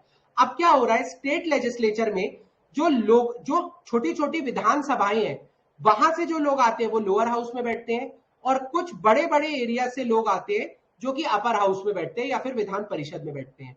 ठीक है, ये लोग मिलके लॉ बनाते हैं। तो लॉ बनाने की प्रोसेस आप लोगों को समझ में आई। एमएलए, एग्जैक्टली एमएलए, लोकसभा में एमपी बैठते हैं। सुनो तो अभी एमएलए एमएलए पे मत जाओ भाई, एमएलए एमपी इन पे मत जाओ बिल्कुल, मेंबर ऑफ लेजिस्लेटिव असेंबली अभी बिल्कुल मत जाओ इस पे। थोड़ा सा पेशेंस रखो, अभी कॉन्सेप्ट समझो, सब समझ में आ जाएगा। अभी आपको ये समझना है कि छोटे छोटे एरिया से लोग आ रहे हैं, तो वो कहां जा रहे हैं, रिप्रेजेंटेटिव ऑफ पीपल है, लोकसभा में जा रहे हैं। ठीक है, अगर सेम स्टेट के छोटे छोटे एरिया से जो सिलेक्ट होके आते हैं, वो स्टेट में भी लोअर हाउस और अपर हाउस होता है। अब ध्यान से समझो कि आगे क्या होगा। जैसे ही आगे ये चीज जाएंगी, जैसे ही आगे ये चीज जाएंगी, तो क्या होता है, ध्यान से समझना। आपका एक रूल बनना है या लॉ बनना है, तो सबसे पहले बिल आता है, बिल के ऊपर डिस्कशन होता है। अब ये डिस्कशन कौन करेगा, पार्लियामेंट में रिप्रेजेंटेटिव ऑफ पीपल करेंगे, और स्टेट लेजिस्लेचर के से रिलेटेड अगर कोई बिल आ रहा है, जो स्टेट की असेंबली स्टेट का लॉ बनाना चाह रही है, तो लोअर हाउस में जो लोग बैठे हैं, या फिर विधानसभा, या फिर इसको लेजिस्लेटिव असेंबली बोलते हैं इंग्लिश में, लेजिस्लेटिव असेंबली बोलते हैं इंग्लिश में। Is it clear. तो यहां पे जो लोग बैठे हैं वो बात करेंगे। बट अब मैं सिंपल सी बात, आपको यहां तक चीजें समझ में आई कि क्या होता है Lok Sabha, Rajya Sabha, lower house, upper house of state legislature. ये चीज समझ में आई कि नहीं आई, ये बता दो। सबसे पहले पार्लियामेंट अपना लॉ बनाता है, स्टेट अपना लॉ बनाता है। पार्लियामेंट अपना लॉ बनाता है, स्टेट अपना लॉ बनाता है। पार्लियामेंट को लॉ बनाने के लिए दो विंग्स दिए गए, lower house, upper house. State को दो विंग्स दिए गए, लेजिस्लेटिव असेंबली और लेजिस्लेटिव काउंसिल, विधानसभा या Vidhan Parishad. Is it clear. तो ये दोनों विंग समझ में, दोनों अपने अपने लॉ बनाएंगे। इसके बाद लॉ कैसे बनता है, पहले किसी हाउस में आएगा, वहां पे जो भी लोग हैं वो उसको डिस्कस करेंगे, बिल पास करेंगे, तो दूसरे हाउस में जाएगा, दूसरे हाउस में बिल डिस्कस होगा, पास होगा, फिर प्रेसिडेंट के पास जाएगा और स्टेट में गवर्नर के पास जाएगा। अगर गवर्नर को सही लगता है कि हाँ सही है, साइन करेगा, तो वो एक बिल, एक एक्ट बन जाएगा और एक रूल बन जाएगा। सिमिलरली पार्लियामेंट से जो जो लोकसभा राज्यसभा से बिल पास हुआ है, वो प्रेसिडेंट उस पर साइन करेंगे, तो वो वहां का लॉ बन जाएगा। तो लॉ बनाने की प्रोसेस आपको पहले समझनी पड़ेगी, और लॉ बनाने के लिए लोगों का होना जरूरी है, क्योंकि लॉ इन लोगों के लिए बन रहे हैं कि नहीं बन रहे हैं, लॉ इन लोगों के लिए बन रहे हैं, तो इन लोगों का रिप्रेजेंटेटिव होना चाहिए कि नहीं, यहां होना चाहिए, जो इन लोगों का इंटरेस्ट को ध्यान में रखे। So that is why law कौन बनाता है, जो यहां से लोग आ रहे हैं ना, इनके नेता या इनके रिप्रेजेंटेटिव, वही लेजिस्लेटिव असेंबली, लेजिस्लेटिव काउंसिल, या फिर लोकसभा या राज्यसभा में बैठते हैं। Is it clear. तो अगर मुझे पूरा लॉ बनाने की प्रोसेस समझनी है, तो लोग क्यों आ रहे हैं इन कॉन्स्टिट्यूएंसी से समझ में आया। कॉन्स्टिट्यूएंसी और स्टेट, रिप्रेजेंटेटिव ऑफ पीपल और रिप्रेजेंटेटिव ऑफ स्टेट्स में फर्क समझ में आया। रिप्रेजेंटेटिव ऑफ पीपल लोगों के हित के लिए काम करते हैं, स्टेट, रिप्रेजेंटेटिव ऑफ स्टेट्स जो राज्यसभा में बैठते हैं, वो लोग, वो स्टेट्स के हित के लिए काम करते हैं। क्या यहां तक सब कुछ क्लियर है, क्या यहां तक सब कुछ क्लियर है। अगर क्लियर है तो मैं आगे बढ़ूंगा भाई फिर।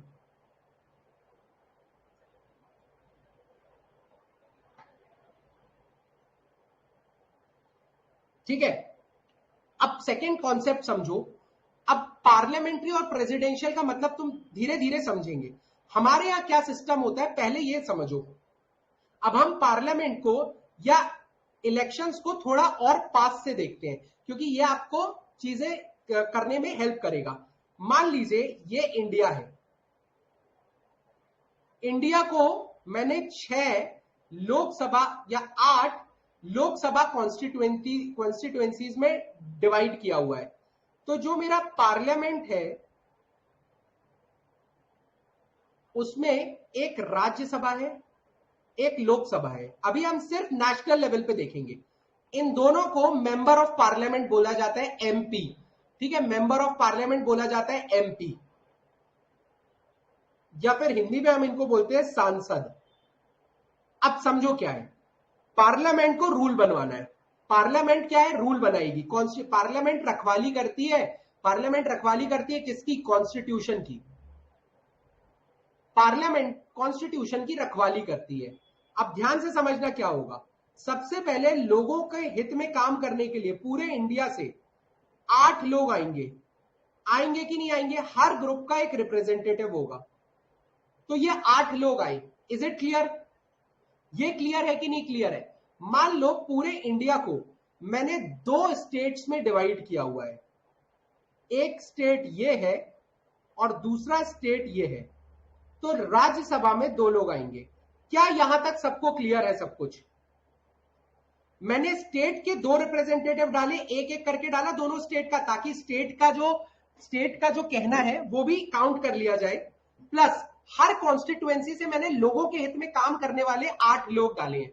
ठीक है, इनको बोलते हैं मेंबर ऑफ पार्लियामेंट या सांसद। अब होता क्या है, ध्यान से समझिए। अब जो लोकसभा है 8 लोग हैं, तो 8 लोगों में से किसी को लीडर बनना पड़ेगा कि नहीं बनना पड़ेगा?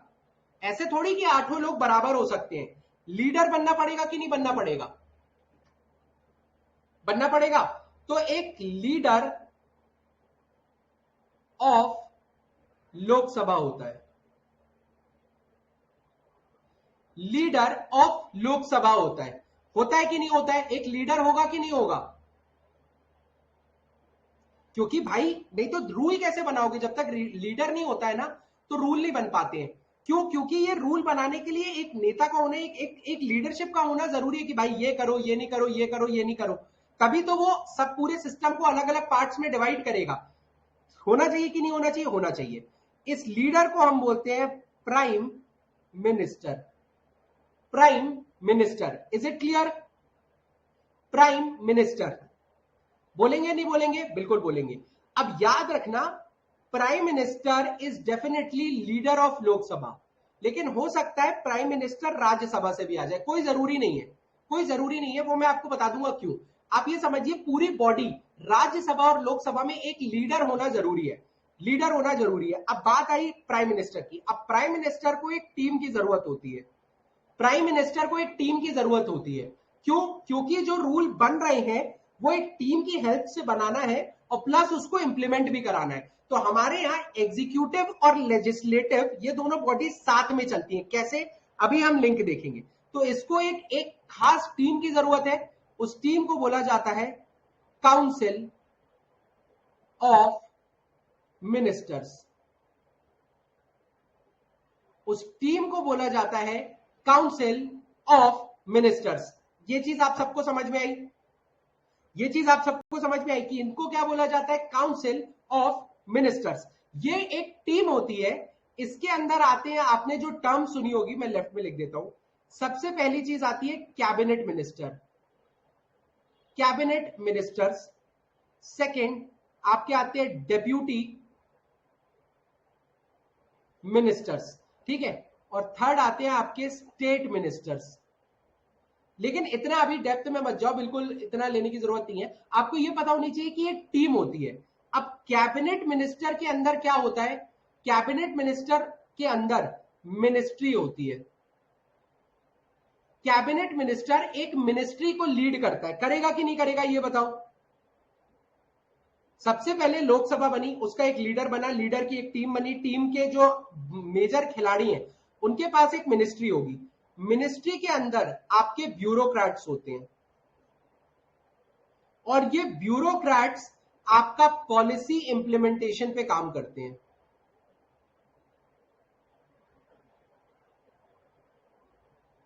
पॉलिसी इंप्लीमेंटेशन पे काम करते हैं। Is it clear? Is it clear और नॉट? इज इट क्लियर और नॉट? यहां तक क्लियर? समझ में आया कि नहीं आया? अब यहां पर बेसिकली चीज थोड़ी सी क्या चेंज होगी, देखो। ये बॉडी क्या थी? रूल बनाने वाली बॉडी थी या लॉ बनाने वाली बॉडी थी। ये लेजिस्लेटिव बॉडी थी, लेकिन धीरे धीरे फ्लो में एक के नीचे एक के नीचे एक एग्जीक्यूटिव बॉडी बन गई है। तो कहीं ना कहीं आप कह सकते हो लेजिस्लेचर से ही निकल के आपके एग्जीक्यूटिव्स आते हैं। आते हैं कि नहीं आते हैं ये बताओ? आते हैं कि नहीं आते हैं ये बताओ? लेजिस्लेचर से निकल के ही आपके एग्जीक्यूटिव्स आते हैं। ये चीज दिख रही है कि नहीं दिख रही है आपको? मैं बता रहा हूं, अगर ये कॉन्सेप्ट क्लियर होगा ना, सब कुछ बहुत आसान हो जाएगा यार, सब कुछ बहुत आसान हो जाएगा। बस थोड़ा सा समझो, मैं बता रहा हूं, पूरा देश की बात कर रहे हैं, देश चलाने की बात कर रहे हैं, इतना आसान नहीं है समझना। लेकिन कंसेप्चुअली धीरे धीरे धीरे धीरे पढ़ो, सब कुछ समझ में आएगा।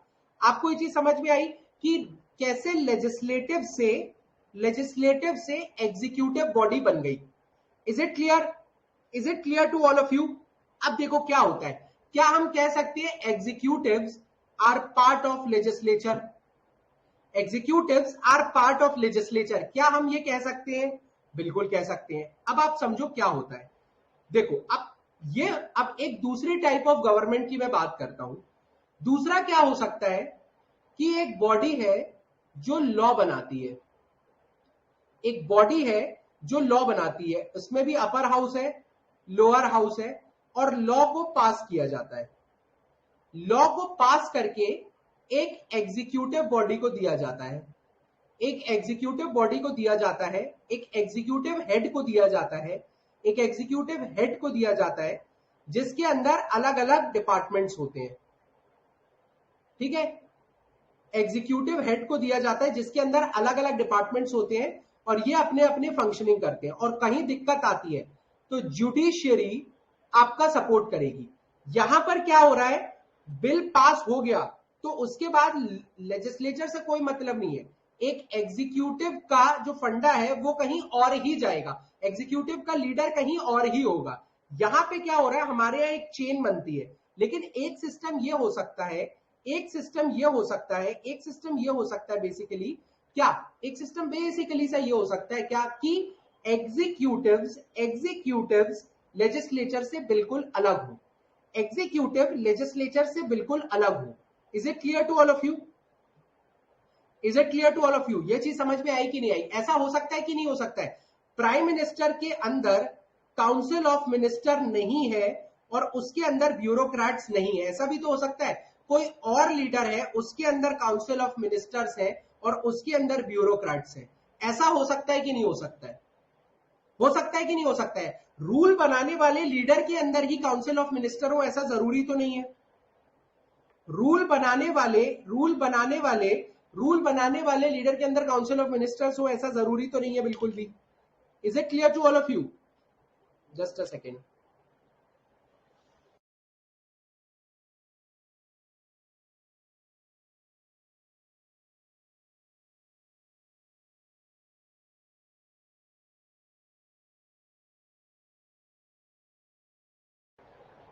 अब बेसिक सा क्या है, लॉज, एग्जीक्यूटिव और जुडिशरी, ये लोग अलग हो सकते हैं कि नहीं हो सकते हैं?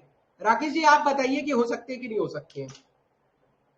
मैं थोड़ा अपना ब्रेकफास्ट भी कर लूं क्या साथ साथ में, भूख तो लग रही है भाई मुझे बहुत जम के।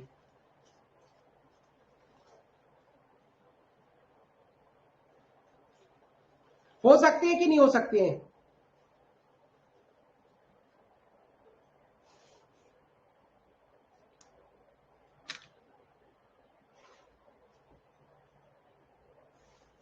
हो सकते हैं, हो सकते हैं और होने भी चाहिए, क्योंकि अगर कहीं लॉ गलत बन रहा है तो एग्जीक्यूटिव्स आवाज तो उठा सकते हैं, एग्जीक्यूटिव्स आवाज तो उठा सकते हैं, एग्जीक्यूटिव्स आवाज तो उठा सकते हैं, यस और नो, कि यार ऐसा ऐसा दिक्कत है, ये दिक्कत है, यस और नो, एग्जीक्यूटिव्स आवाज उठा सकते हैं कि नहीं उठा सकते, ये बताइए। अगर एग्जीक्यूटिव्स इसी बॉडी में से निकल के आ रहे हैं और लॉ गलत बन रहा है तो क्या वो आवाज उठाएंगे? क्या वो आवाज उठाएंगे? आप खुद बताइए, क्या वो आवाज उठाएंगे? नहीं उठाएंगे, नहीं उठाएंगे। सो दैट इज वाई ये दो टाइप ऑफ गवर्नमेंट होती है। अब मैं प्रेसिडेंशियल और पार्लियामेंट्री फॉर्म ऑफ गवर्नमेंट में थोड़ा और डेप्थ में घुसता हूं और आपको डिफरेंस दिखाना शुरू कर देता हूं। आई वुड रिक्वेस्ट कि आप थोड़ा सा नोट डाउन करना चालू कर दीजिए।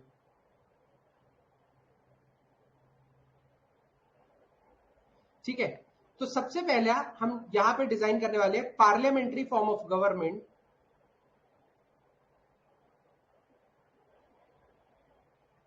And presidential form of government.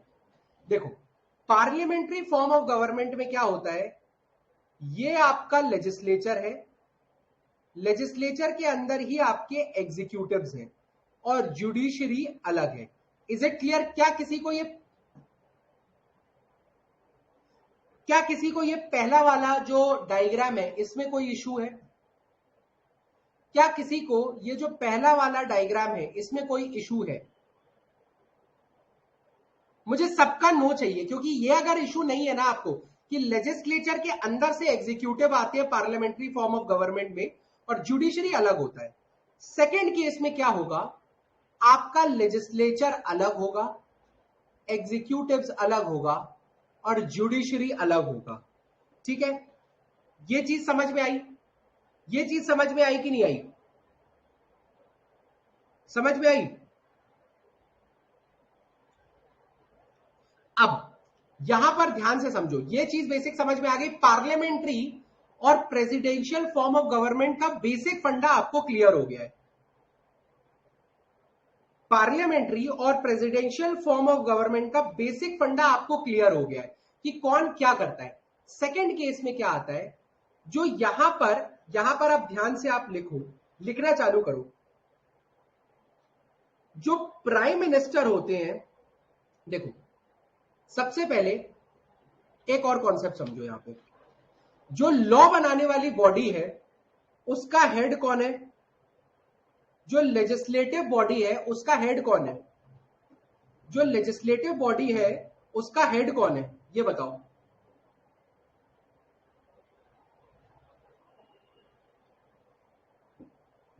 जो लेजिस्लेटिव बॉडी है उसका हेड कौन है? प्राइम मिनिस्टर है।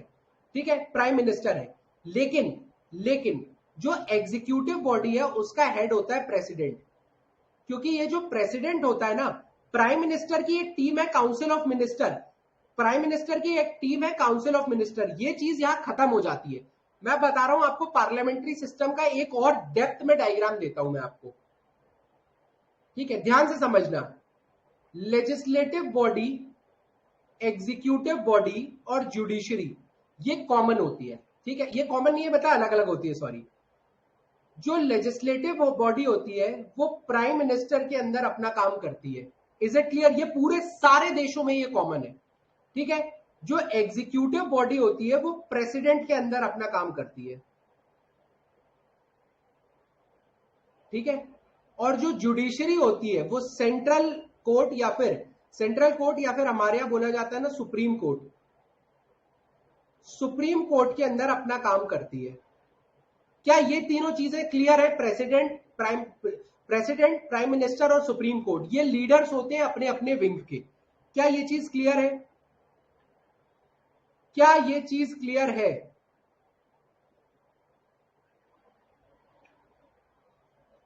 क्या ये चीज क्लियर है आपको? किसी को कोई डाउट तो नहीं है? अब आगे बढ़ते हैं। अब हम आगे बढ़ते हैं। प्राइम मिनिस्टर के अंदर काउंसिल ऑफ मिनिस्टर होते हैं और प्रेसिडेंट भी इन्हीं काउंसिल ऑफ मिनिस्टर के को गाइड करता है। काउंसिल ऑफ मिनिस्टर के अंदर मिनिस्ट्रीज होती हैं।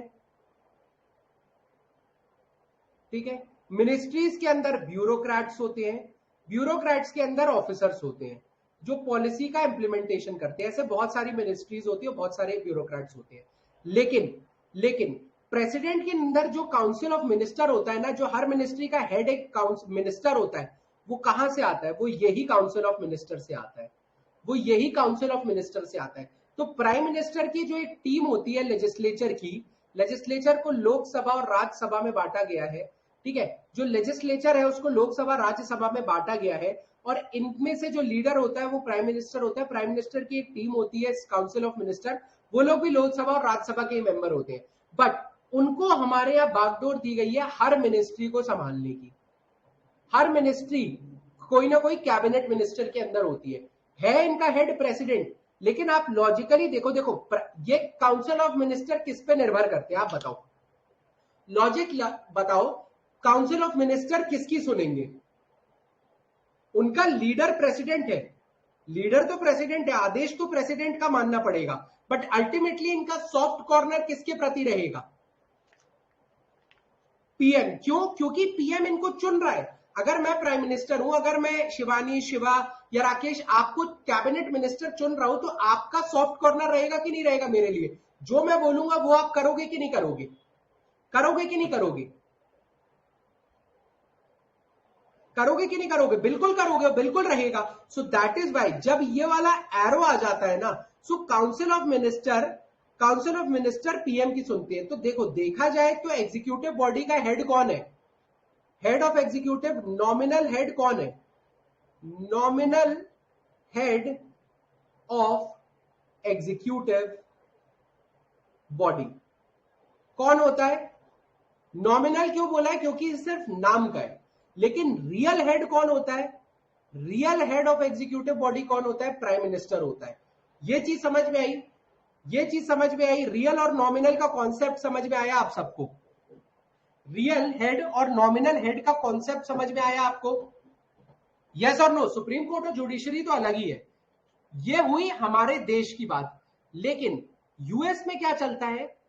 लेजिस्लेचर के अंदर होगी इनका लोअर हाउस, एक होगा अपर हाउस, और एक होगा लोअर और हाउस, और इनका एक लीडर होगा प्राइम मिनिस्टर। होगा कि नहीं होगा? यूएस में प्राइम मिनिस्टर होता है, ठीक है। लेकिन काम करने वाला जो लीडर है वो कौन होता है? प्रेसिडेंट। ये तो सब में कॉमन है, इंडिया में भी कॉमन है। इसके अंदर होती है काउंसिल ऑफ मिनिस्टर, और इनके अंदर होते हैं ऑफिसर्स, ठीक है। अब आप खुद सोचो, यहां पर काउंसिल ऑफ मिनिस्टर प्रेसिडेंट चुनता है, मतलब प्राइम मिनिस्टर नहीं चुन रहा है। यहां पे काउंसिल ऑफ मिनिस्टर जो है वो प्रेसिडेंट चुनता है, मतलब प्रेसिडेंट की टीम बनेगी। प्रेसिडेंट को काम करवाना है ना, तो प्रेसिडेंट की टीम बनेगी। यहां पर कोई लिंकेजेस नहीं है। प्राइम मिनिस्टर की टीम जो होती है, यहां पर प्राइम मिनिस्टर की जो टीम होती है वो अलग होती है, काउंसिल ऑफ मिनिस्टर उनको भी बोल सकते हैं, but real council of minister ये होते हैं, ये टीम ही अलग है। तो जो भी लॉ यहां बनेंगे वो यहां पर जाएंगे। अब प्रेसिडेंट जैसे ही बिल पारित करेगा या साइन करेगा, उसकी टीम यानी काउंसिल ऑफ मिनिस्टर इस लॉ का इंप्लीमेंटेशन चालू कर देंगे। कर देंगे कि नहीं कर देंगे? बिल्कुल कर देंगे। और अगर कर देंगे तो कोई दिक्कत आ रही है, कुछ दिक्कत हो रही है, कुछ भी हो रहा है, कहीं भी कुछ भी हो रहा है अगर, तो प्रेसिडेंट की जवाबदारी बनेगी। तो इस केस में प्रेसिडेंट रियल हेड बन जाता है, क्योंकि सारा काम कौन करा रहा है? प्रेसिडेंट। सारा काम कौन करा रहा है? प्रेसिडेंट। लेकिन इस केस में प्रेसिडेंट रियल हेड नहीं रहता है। इस केस में प्रेसिडेंट हेड रहता है, नाम का हेड रहता है, लेकिन पूरी जो बागडोर है वो किसके हाथ में रहती है? वो किसी कहीं ना कहीं प्राइम मिनिस्टर के हाथ में रहती है। क्या ये चीज आप सबको समझ में आई?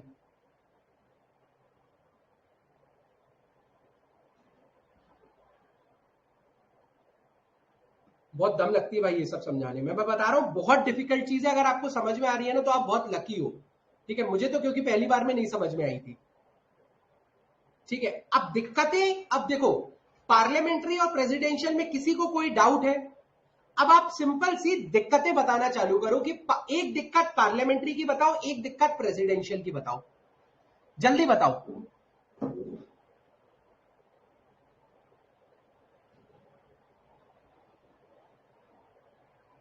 एक दिक्कत, एक दिक्कत,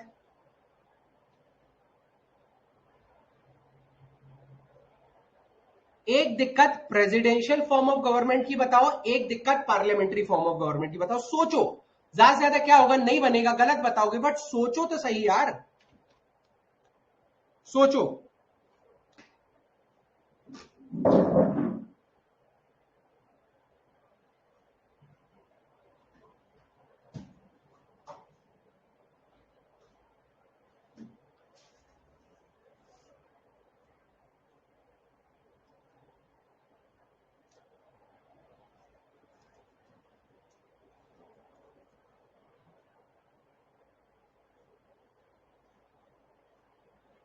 भाई स्टेबिलिटी लिख रहे हो, लेकिन स्टेबिलिटी का रीजन भी दे दो। जो भी कुछ लिख रहे हो ना आप लॉजिक के साथ दो। मुझे बुक की वर्ड्स नहीं चाहिए, मुझे भी पता है बुक में क्या वर्ड्स लिखे हुए हैं। लॉजिक दो कि स्टेबल तो स्टेबल, कौन स्टेबल, क्यों स्टेबल, वो बताओ।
अब 2-5 मिनट का हम डिस्कशन करेंगे, तब तक मैं थोड़ा सा खा भी लूंगा, भूख भी लग रही है मुझे, ठीक है। बट आपको बेसिक सी चीज ये बताना है, और सोचो भाई, राकेश, तनीषा, आप सोचो तो सही।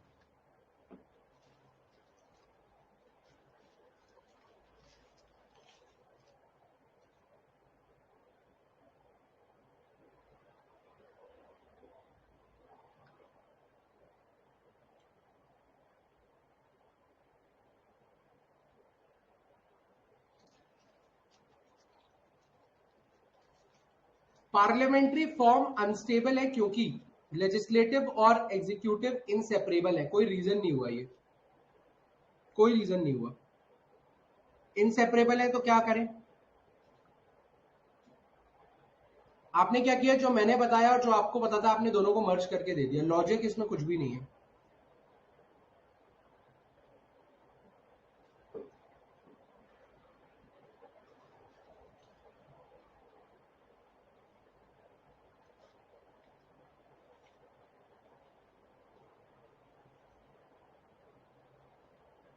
और सोचो,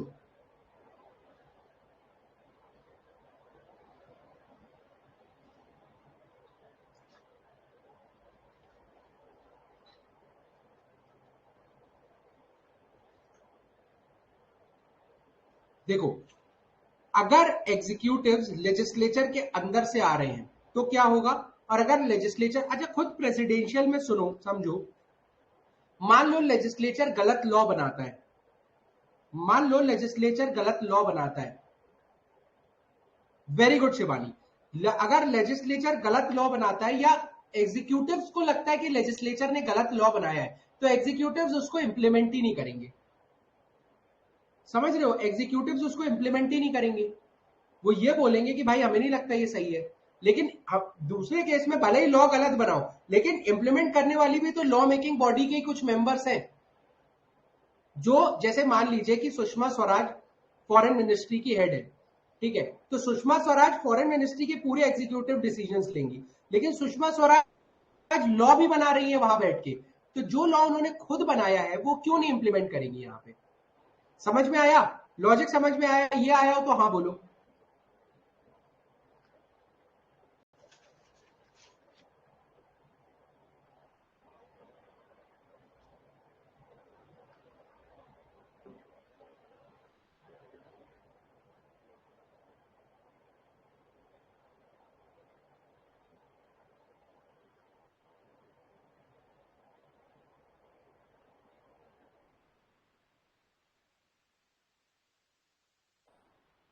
मान लीजिए एग्जीक्यूटिव्स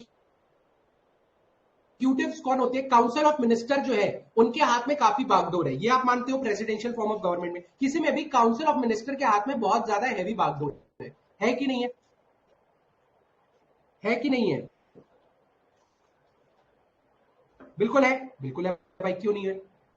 अब सेकेंड चीज क्या आती है, अगर council of minister executive body के लीडर्स हैं और यही council of minister law making body में भी मौजूद है, तो लॉ भी इन्होंने बनाया, लॉ का इंप्लीमेंटेशन का लीडर भी यही हो गए, लॉ बनाने वाली बॉडी में ये थे, इंप्लीमेंटेशन भी नहीं करना है, तो क्या इनको कभी खुद का बनाया हुआ लॉ गलत लगेगा? क्या कभी इनको खुद का बनाया हुआ लॉ गलत लगेगा? नहीं लगेगा, बिल्कुल नहीं लगेगा।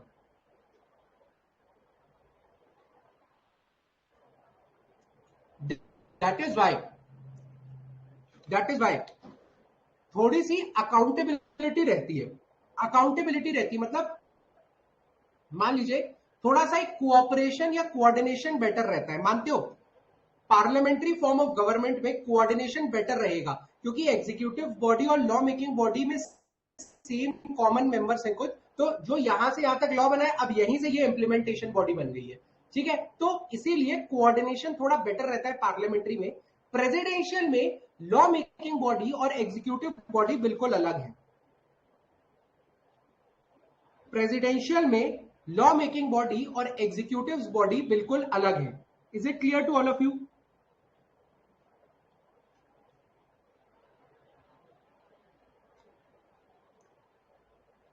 Is it clear to all of you?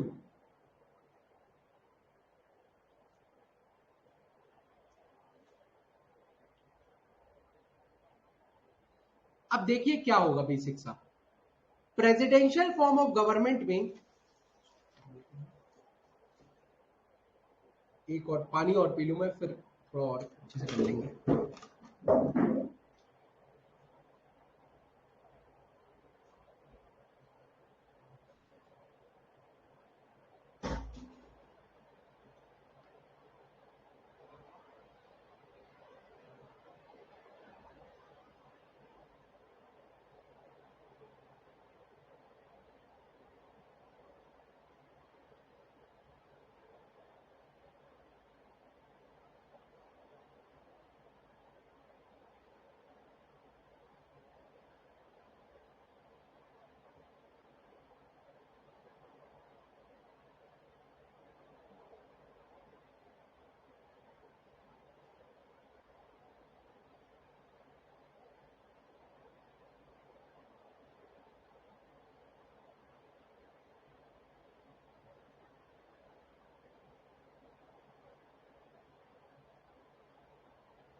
ठीक है, तो पार्लियामेंट्री, अब हम थोड़ा सा जल्दी जल्दी करते हैं।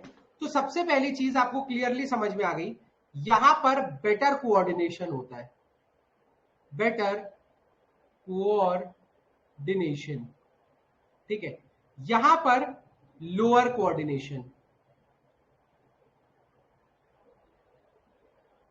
अब सेकेंड कॉन्सेप्ट समझो क्या होता है।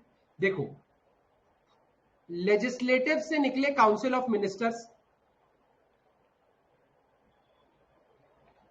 या समझो लेजिस्लेटिव से निकले काउंसिल ऑफ मिनिस्टर्स, और यही बन जाती है executive body. Is it clear? अब मान लीजिए एग्जीक्यूटिव बॉडी से लेजिस्लेचर की नहीं बन पा रही है, लेजिस्लेचर में कुछ विवाद हो गया। फॉर एग्जाम्पल मैं बता रहा हूं आपको क्या होता है। मान लीजिए कि 10 पार्टीज हैं, 10 पार्टी में से 5 पार्टी ने गठबंधन किया या फिर कोलैब किया और एक पार्टी बनाई। इस पार्टी का मिला जुला के पीएम चूज किया गया और इसने काउंसिल ऑफ मिनिस्टर में हर पार्टी के एक एक दो दो मेंबर को रख लिया। सब कुछ सही चल रहा है। ये मेंबर आपके एग्जीक्यूटिव बॉडी के हेड्स होने लगे। जैसे मान लीजिए कि बीजेपी कांग्रेस गठबंधन कर लेती, पहले कांग्रेस में ज्योतिरादित्य सिंधिया थे, तो हो सकता है ज्योतिरादित्य सिंधिया को भी मिनिस्टर, अगर वो लेजिस्लेचर में है तो जरूरी नहीं सेम पार्टी से हो, किसी भी पार्टी से हो सकते हैं। हो सकता है प्राइम मिनिस्टर, जरूरी नहीं, अगर प्राइम मिनिस्टर को लगता है कि लेजिस्लेचर में एक बंदा इलेक्ट होके आया है जो कि हमारी पार्टी से नहीं है बट शायद बहुत अच्छा काम कर सकता है, तो उसको भी वो काउंसिल ऑफ मिनिस्टर में डाल सकता है। अब काउंसिल ऑफ मिनिस्टर काम करते हैं। मान लीजिए जो अब बाकी का लेजिस्लेचर है ये बोलता है कि भाई इसमें एक बिल पास होता है, no confidence motion, no confidence motion. इसमें एक बिल पास होता है no confidence motion. No confidence motion का मतलब होता है कि लेजिस्लेचर को भरोसा नहीं है एग्जीक्यूटिव बॉडी पे। देखो, लेजिस्लेचर का हेड होता है पीएम, पीएम के अंदर होता है काउंसिल ऑफ मिनिस्टर, लेकिन लेजिस्लेचर्स में जो ज्यादा लोग होंगे, जैसे मान लो कि किसी पार्टी के ज्यादा लोग हैं, वो मिलके अपने नेता को पीएम बना देंगे। तो पीएम कभी इलेक्ट नहीं होता है, पीएम हमेशा नॉमिनेट होता है। इलेक्ट तो वो as a member of parliament ही होता है, बट सारे मेंबर्स में से किसी एक को नेता बनाया जाता है, तो वो बन जाता है हमारा प्राइम मिनिस्टर। बट बाकी लोगों को, थोड़े समय सही चला, बाकी लोगों को भरोसा नहीं है इस चीज पे, बाकी लोगों को भरोसा नहीं है अब उस प्राइम मिनिस्टर पे, तो ये बोलेंगे नो कॉन्फिडेंस, मुझे कॉन्फिडेंस नहीं है। ठीक है, और इस वजह से अगर बिल पास हो जाता है ये वाला, तो इसका मतलब है प्राइम मिनिस्टर रहने के योग्य नहीं है। प्राइम मिनिस्टर ने ही तो काउंसिल ऑफ मिनिस्टर बनाई थी, प्राइम मिनिस्टर ने ही तो काउंसिल ऑफ मिनिस्टर बनाई थी, तो अगर प्राइम मिनिस्टर ही योग्य नहीं है तो उसकी बनाई हुई काउंसिल ऑफ मिनिस्टर भी योग्य नहीं है, और दैट इज वाई ये पूरी बॉडी डिसॉल्व हो जाती है। ठीक है, तो जब भी लेजिस्लेचर चाहे एग्जीक्यूटिव्स को हटा सकता है कि नहीं हटा सकता है, अब ये बताओ, हटा सकता है कि नहीं हटा सकता है, ये बताओ।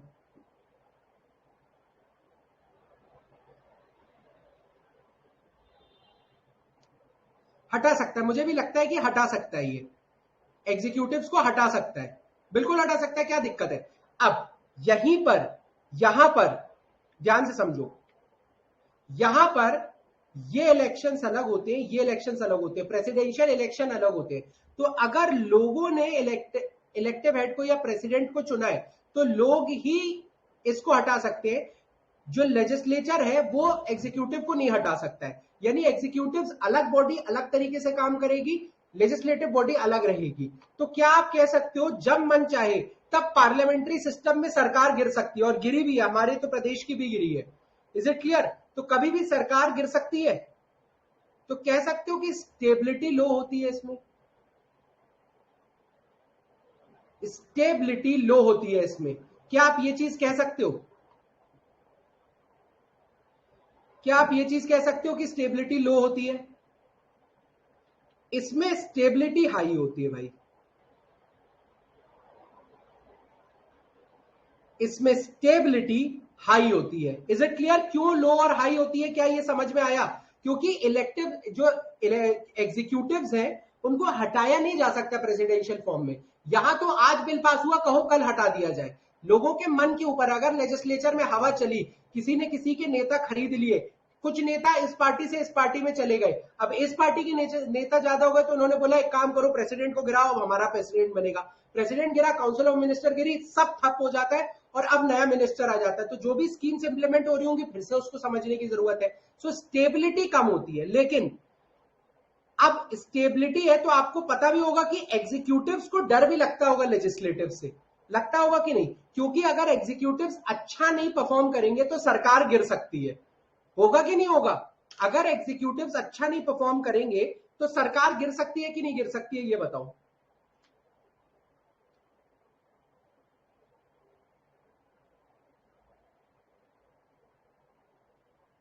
अगर एग्जीक्यूटिव्स अच्छा नहीं परफॉर्म करेंगे तो सरकार गिर सकती है कि नहीं गिर सकती है? बिल्कुल गिर सकती है। तो कहीं ना कहीं एग्जीक्यूटिव्स रिस्पॉन्सिबिलिटी ले रहे हैं, अकाउंटेबिलिटी ले रहे हैं काम करने की। तो इसमें स्टेबिलिटी कम होती है लेकिन अकाउंटेबिलिटी ज्यादा रहती है। इस केस में काउंसिल ऑफ मिनिस्टर और प्रेसिडेंट को पता है कि भाई ये लोग मेरा कुछ नहीं बिगाड़ सकते, क्योंकि ये बॉडी अलग है और इतना बड़ा होता नहीं है कि प्रेसिडेंशियल इलेक्शन को कैंसिल किया जाए और जो लोग हैं उनको से दोबारा वोटिंग कराई जाए। यूजुअली ऐसा नहीं होता है। सो इनके अंदर डर कम रहता है। सो दैट इज वाई इनकी अकाउंटेबिलिटी कम रहती है। ये अकाउंटेबल नहीं है कि आपने जो लॉ बनाया उसको मैं बहुत अच्छे से पास करूंगा, ये वो अकाउंटेबिलिटी नहीं रहती है। इस केस में अकाउंटेबिलिटी नहीं रहती है।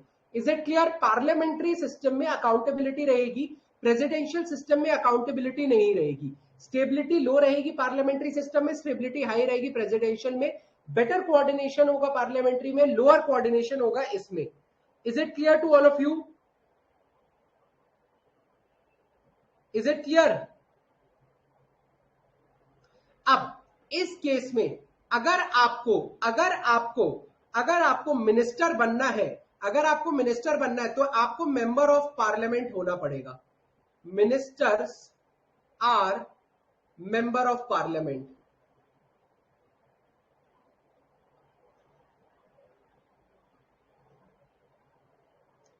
Ministers are member of parliament. Is it clear? Minister parliament से ही तो निकल के आ रहे हैं। इसमें क्या मिनिस्टर्स पार्लियामेंट के मेंबर होते हैं? मिनिस्टर्स, जो काउंसिल ऑफ मिनिस्टर में मिनिस्टर्स है ना, ministers are not member of parliament. क्या ये चीज क्लियर है? मैंने अभी तक कोई भी पॉइंट लिखा तो कोई गड़बड़ लगी आपको यहां तक?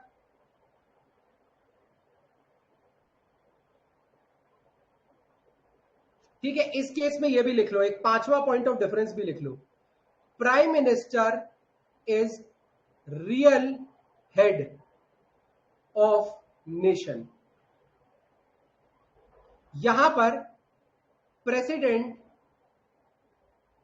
क्योंकि सारे काम तो प्रेसिडेंट करवाएगा, तो president is real head of nation. So that is why हमारे यहाँ प्राइम मिनिस्टर रहते हैं, लेकिन आपको प्राइम मिनिस्टर ऑफ यूएस का नाम तक नहीं पता होगा, वहां से प्रेसिडेंट से बातें होती है। तो दैट इज वाई हमारे यहाँ प्राइम मिनिस्टर सबसे बड़ा होता है, लेकिन वहां प्रेसिडेंट क्यों होता है सबसे बड़ा? क्या ये चीज सबको समझ में आई?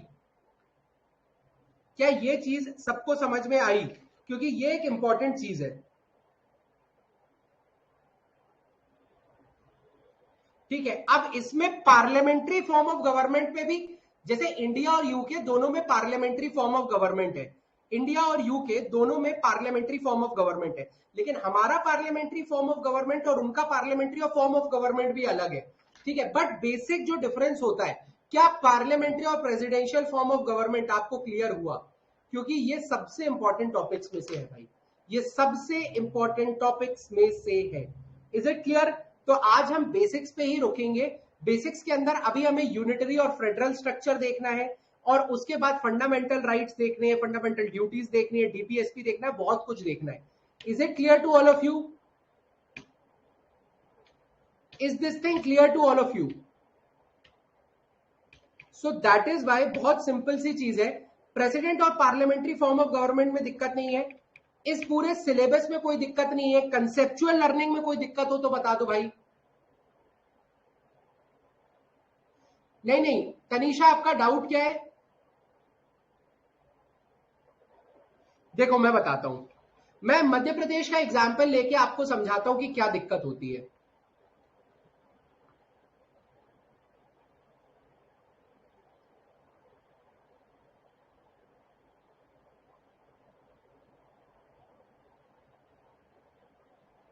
देखो मध्य प्रदेश में क्या हुआ था, सबसे पहले 230 लेजिस्लेटिव असेंबली की सीट है। ठीक है, लोकसभा और यहां पर सेम रखना, कोई भी बड़ी चीज नहीं होती है, इतनी सीट है। Is it clear? यहां तक कोई डाउट? इसमें तो कोई डाउट नहीं होना चाहिए, तो फैक्ट है। ठीक है, अब क्या होता है, इसमें से मान लो 100 लोग पार्टी ए के हैं, 50 लोग पार्टी बी के हैं, 50 लोग पार्टी सी के हैं, और 30 लोग पार्टी डी के हैं।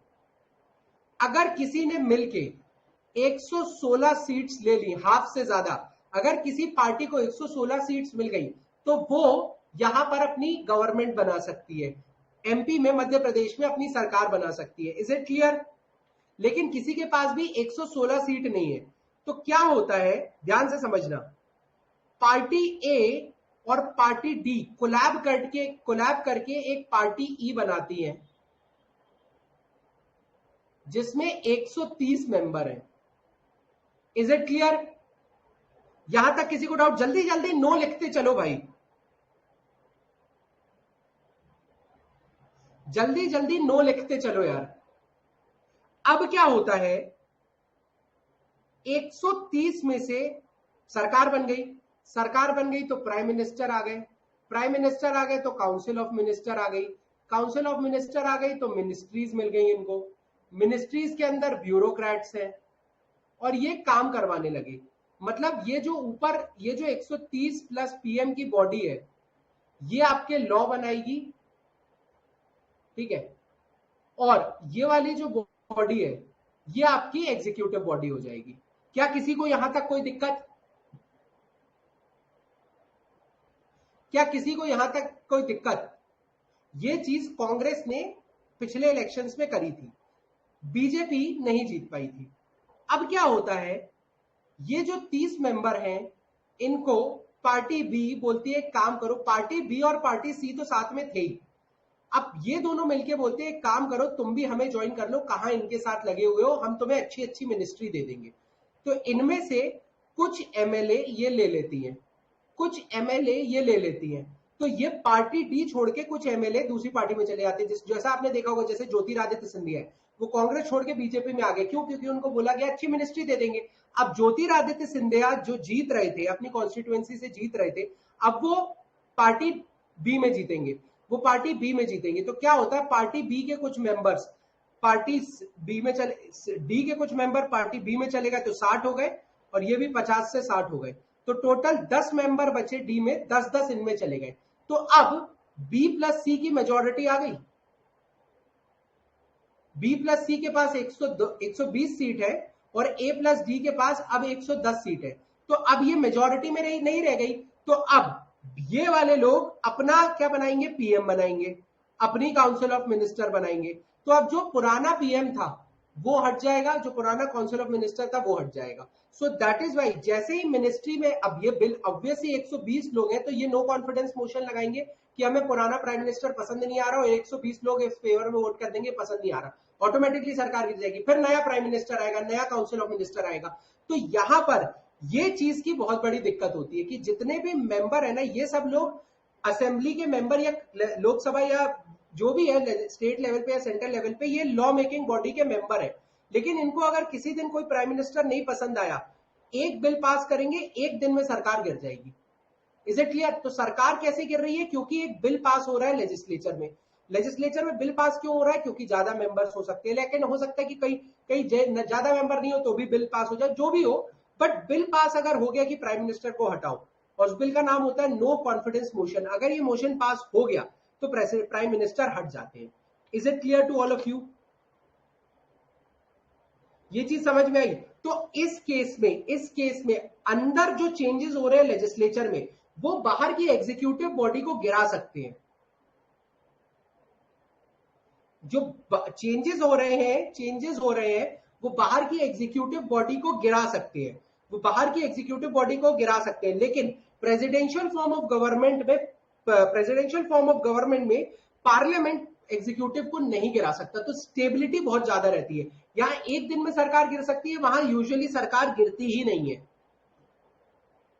बिल कौन पास करता है? यही लोग तो पास करते हैं। देखो, एक बिल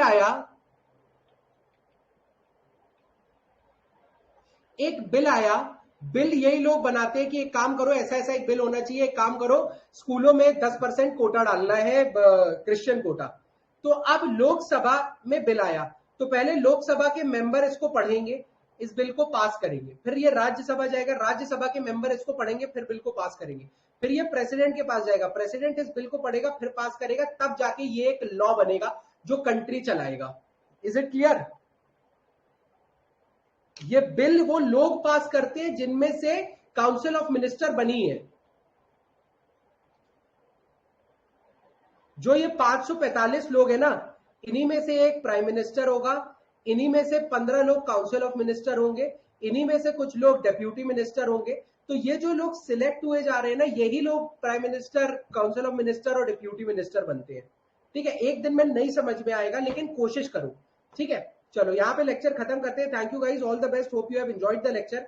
कॉन्सेप्ट समझ में आया होगा। देखो, पहले के 2-3 लेक्चर डिफिकल्ट होंगे पॉलिटी के, क्योंकि पॉलिटी समझना बहुत जरूरी है। मैंने अपना पूरा दम लगाया, आपको अपना पूरा दम लगाना है। कोई डाउट हो तो पूछिए। बाकी आई होप आज के लेक्चर में आपको मजा आया होगा। Thank you and all the best.